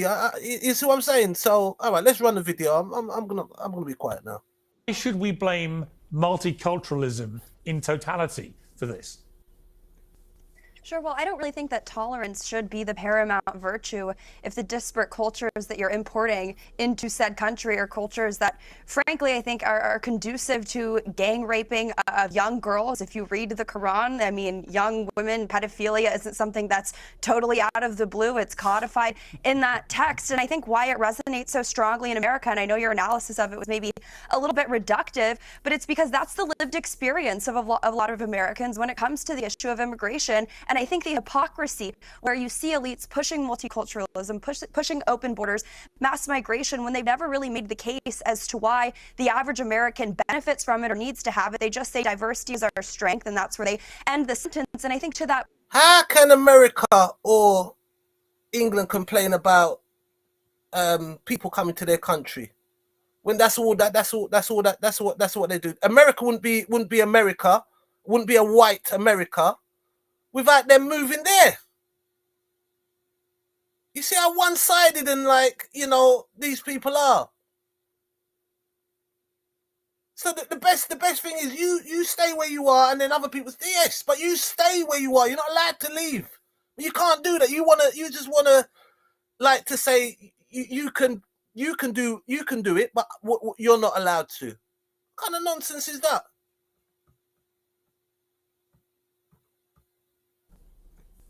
Sure. Well, I don't really think that tolerance should be the paramount virtue if the disparate cultures that you're importing into said country are cultures that, frankly, I think are conducive to gang raping of young girls. If you read the Quran, I mean, young women, pedophilia isn't something that's totally out of the blue. It's codified in that text. And I think why it resonates so strongly in America, and I know your analysis of it was maybe a little bit reductive, but it's because that's the lived experience of a lot of Americans when it comes to the issue of immigration. And I think the hypocrisy where you see elites pushing multiculturalism, pushing open borders, mass migration, when they've never really made the case as to why the average American benefits from it or needs to have it. They just say diversity is our strength, and that's where they end the sentence. And I think to that point, right, when you read the limited inquiries that they've had into the whole grooming gang escapades, what do they always say? Oh, well, the police didn't go into it because they didn't want to start race riots or race wars. I'm sorry. These are the same elites who have absolutely no qualms or no issue with bringing up, racialized incidents if it's a white person being the aggressor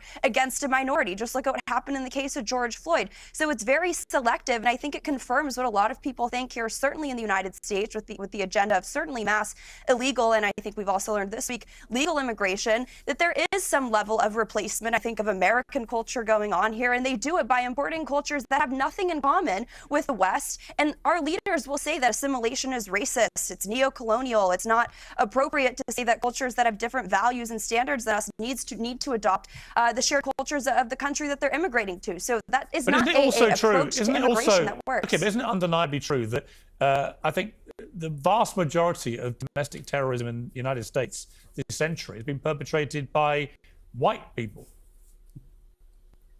Well, that's only because they've reworked the definition of domestic terrorism to include events like January 6th and people who are affiliated with MAGA. So I would certainly say that their classification of what constitutes domestic terrorism is sort of cherry picked, especially when they prosecuted a person on 6 or on an individual basis. But I mean, the Biden regime just 3 weeks ago puts out a whole white paper, a new strategy to counter Islamophobia and anti-Muslim hate. I don't really think that that's the most pressing issue going on in the United States of America right now. And I think there's two compounding issues, which is what Dr. Jordan Peterson was getting into. One is the issue of mass migration at an unprecedented number in terms of the people who are coming in. Traditionally, America would sort of have on and off periods. Now you're seeing numbers of migrants that are just completely overwhelming what it used to be. And there's no off periods, and you have a sort of societal superstructure and culture where you look down on assimilation. And if you tell people who come from different cultures, and oftentimes it's racialized or there's a religious component to it, if they're not white or if they're Muslim or whatever they may be, that if you demand assimilation, you're smeared and mocked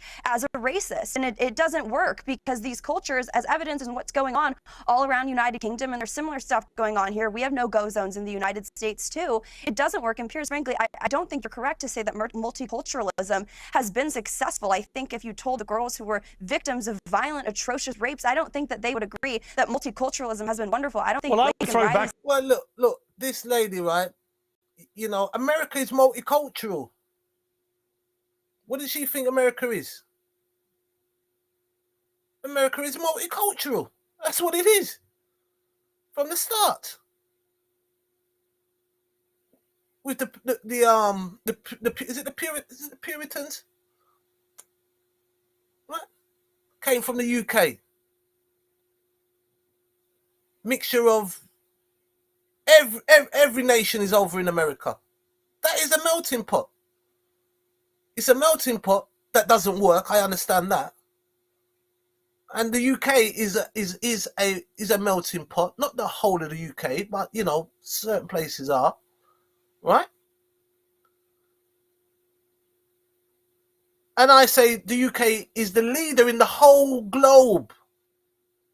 It's not perfect, but it's a lot better than everywhere else. Believe you me. It is.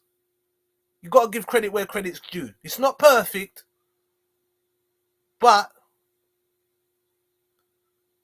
it is much better than the likes of France or Eastern Europe, Russia, America, South America, even Africa. You know, yes. Those people that are here, they're a lot safer here than wherever they, you know, obviously. Or I mean, why are they here then? You see? But this lady is on a certain kind of, maybe she's, you know, over time, you know, they kind of forget, well, listen, America is multicultural. What is it? When did America become a white country alone? Well, if it was just a white country, why did they go for the slaves and bring them there? Why didn't the white people do it themselves? If it's a white country. So you're telling me people come from all of Europe and that? You understand what white people are from America?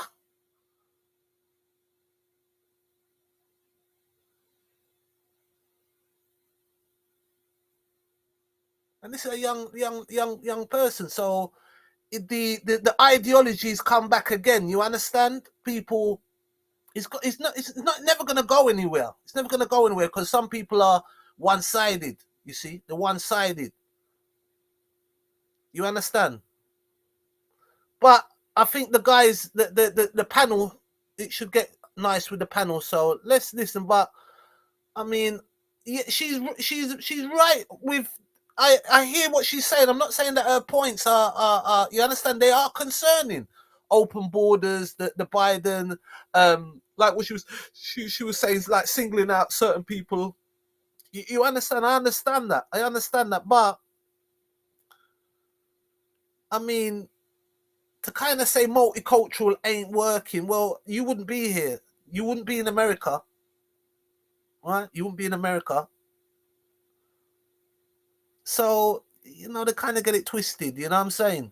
They're twisting it to suit themselves, you know? And look, again, I'm going to say, you know, half of these people, if they didn't have money, yeah? Or if, or if they wasn't, seen as being better than anyone else, there's nothing about them, really. There's nothing about them. Because how could someone that's going to be intelligent say to someone else that multiculturalism doesn't work and it shouldn't be allowed? And they're from America.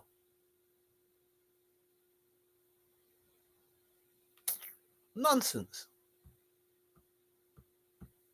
A new strategy to counter Islamophobia and anti-Muslim hate. I don't really think that that's the most pressing issue going on in the United States of America right now. And I think there's two compounding issues, which is what Dr. Jordan Peterson was getting into. One is the issue of mass migration at an unprecedented number in terms of the people who are coming in. Traditionally, America would sort of have on and off periods. Now you're seeing numbers of migrants that are just completely overwhelming what it used to be. And there's no off periods, and you have a sort of societal superstructure and culture culture where you look down on assimilation. And if you tell people who come from different cultures, and oftentimes it's racialized or there's a religious component to it, if they're not white or if they're Muslim or whatever they may be, that if you demand assimilation, you're smeared and mocked as a racist. And it doesn't work, because these cultures, as evidenced in what's going on all around United Kingdom, and there's similar stuff going on here. We have no-go zones in the United States too. It doesn't work. And Piers, frankly, I don't think you're correct to say that multiculturalism has been successful. I think if you told the girls who were victims of violent, atrocious rapes, I don't think that they would agree that multiculturalism has been wonderful. I don't think. Well, I would throw back to you. Look, I would throw back to you this argument, which is that I got into the hot water in America many years ago over calling for gun control after the Sandy Hook mass shooting, for example. The vast majority of mass shootings in America are by disturbed young white men. Should we use that as a reason to take dramatic action against all young white men? I mean, that's the analogy I would use. Or do you accept that actually? I don't think. Well, my point is, do you accept that they're outliers to the norm?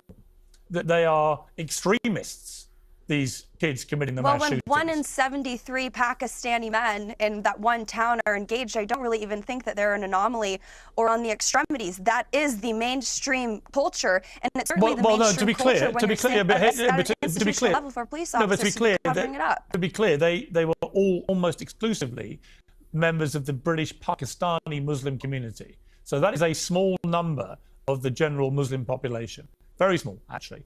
And so it's not pertinent to say it was a Muslim cultural problem, this scandal. It was a cultural problem amongst British Pakistani men, exclusively.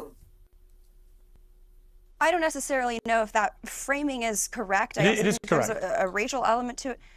It is well, correct. I think if you want to have the uncomfortable conversation about Islam, it is sort of conducive to pedophilia. I mean, I don't necessarily think that you can reduce it to the idea that, oh, well, just because they happen to be, Pakistani, British men. Ask her again about the white school shooters. Where I read answer the Quran. that question. It's nice to have a conspiracy theorist on the line. It's always good fun. I hate to pull rank at you and sound like a twat, but Not a both my conspiracy PhDs theory, are in it's philosophy called of the religion, Quran. and I think I'm slightly more qualified to speak about the Quran than you are, and to suggest even for a moment that that document allows for, what it does is condemn non-consensual marriage and non-consensual sexual contact.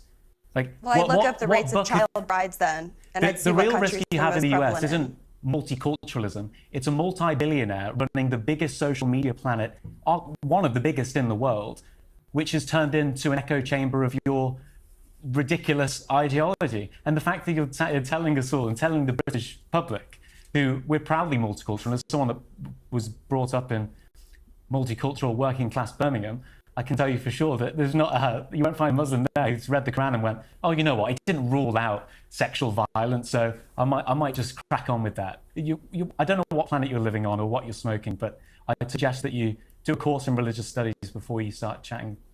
Well, thank you for the ad hominem attacks. I'm sure that means you have a really strong argument, but I think the young working class girls who probably grew up in the same areas that you did would beg to differ. I don't understand what you're saying. I've read the Quran. I've seen what's in there. Even if you don't think that my interpretation of the Quran is correct, I would point you to, I don't know, what countries have the most issues when it comes to raping of young girls and children. It's obviously a systemic cultural problem with Islam. It's not a problem that is contained or unique to the West. And I don't know, last time I checked, this whole grooming gang phenomenon is what contained primarily to Muslim men, and it really only started when you started seeing mass migration waves. I just think this is so dangerous. This is so dangerous what you're saying. I mean, okay, so in the United Kingdom, 1 in 3 school children. I think it's dangerous to be importing men from cultures who are willing to rape young women. So 1 in 3 school children are sexually harassed on the way to school when they're in their school uniform. That is not done by, to use your language, by just Muslim men in the United Kingdom. That is done by all men. That is an institutional misogyny problem. And I think we're doing the victims of sexual harassment, sexual assault and rape a disservice by continuously just talking about Muslims as a monolith, as if they're the only perpetrators of sexual assault. It's an incredibly dangerous thing to say.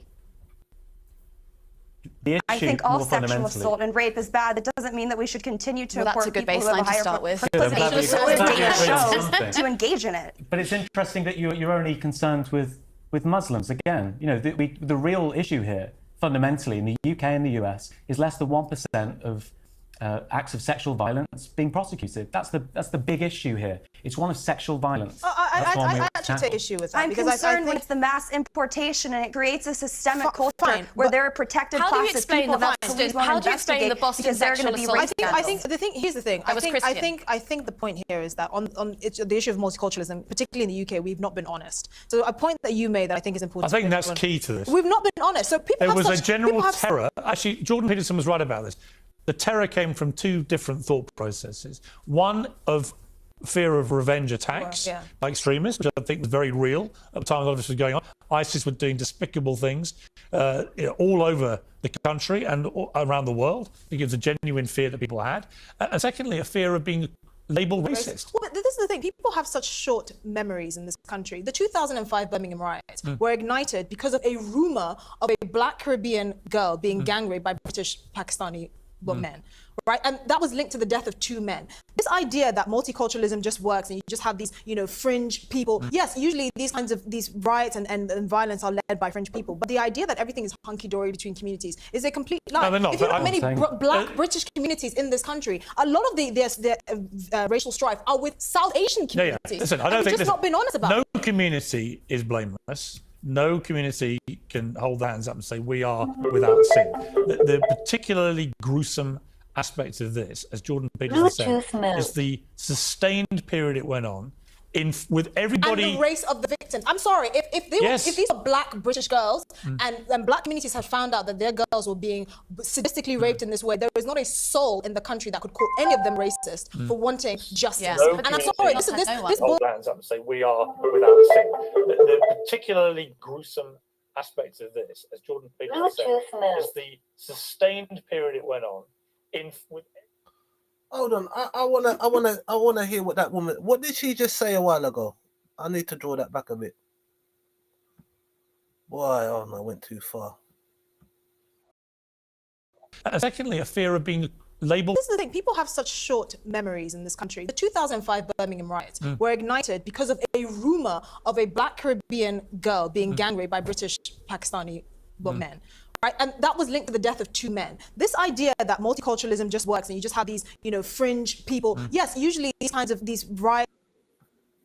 So you see that though. You see, let me write that. You see, so it's okay to do it to others. You see. I hope any black people out there listening or what you see what happened there, yeah. You see how they turn on you when you're ready. You're at the bottom of the totem pole. Remember that. I want to think that you're at the top. Yeah. So that there was, you understand, that kicked off. I remember that, and that's gone quiet as well. You see. But you shouldn't really forget these things. You understand? Right? You see how they would turn on you if it happened to any of them. You see what I'm saying? And what did the black community do about this? What did we do? Nothing. Let's listen on. And violence are led by fringe people. But the idea that everything is hunky-dory between communities is a complete lie. No, they're not, If you look but at many black British communities in this country, a lot of the racial strife are with South Asian communities. Listen, I and don't we've think just not been honest about no it. community is blameless. No community can hold their hands up and say we are without. I mean, look, again, yes, I understand what you see, but I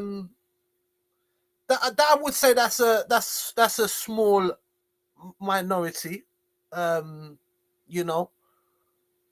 That would be a small, there is elements, the black, everybody looks down on the black man, so you know what I'm saying, even Indian, we look down on them, the Asian, be like, you know what I mean? They're not them, yeah, that is true, but again, to kind of blanket everyone, I can't do that because I got Asian people that, you understand, they're good people. There's some of them better to me than my own people. You understand what I'm saying? You see, so all them kind of things happen in the UK, so I couldn't just basically carpet bomb everyone. Sin. The particularly gruesome aspect of this, as Jordan Peterson said, is the sustained period it went on with everybody. And the race of the victim. I'm sorry, if these were black British girls and then black communities had found out that their girls were being sadistically raped in this way, there is not a soul in the country that could call any of them racist for wanting justice. And I'm sorry, this boils down to the fact that we're not honest about multiculturalism in this country. And to say that, oh, it's because, nobody wanted to offend the Muslims. No, it's also because the victims were white and working class and nobody cared. The people that have threatened Jess Phillips have been arrested within 48 hours. There have been thousands of victims of these rape gangs in this country that have not even seen their attacker go to prison. So that's a big point. But why aren't we talking about the police? Why aren't we talking about the police, who in that report were shown to have repeatedly failed to believe that they were credible witnesses? Some of them were tipping off their attackers. Yes, but what on earth? Why the police got into victim blaming? They were accusing the girls of being drunk and leading these guys on. I mean, at every level, there was a systemic failure of these girls. And that's why I think there should be a new, independent, wide-ranging national inquiry into this specific scandal, not wide-ranging into all sorts of other areas of sexual abuse generally or whatever. Make it about the gang rape scandal in the north of England and put serious people in charge who have nothing to do with politics, and let's get to the bottom of it and let's work out who got raped, who did the raping, and who covered it up, and hold them, the last two, all to account. I've got to leave it there. Thank you all very much. Natalie, thank you very much over in Washington. I dressed myself in $100 freedom flags. Who made this coat? Hugo Boss, Armani, you set it up, broke. Hell, my life just started, Jack. You keep your mouth shut, I'm gonna go in there and slap your face. I ain't leaving. I'll wear a $15,000 Rolex. You get on Space Mountain, you'll be like this. And now, you and I are living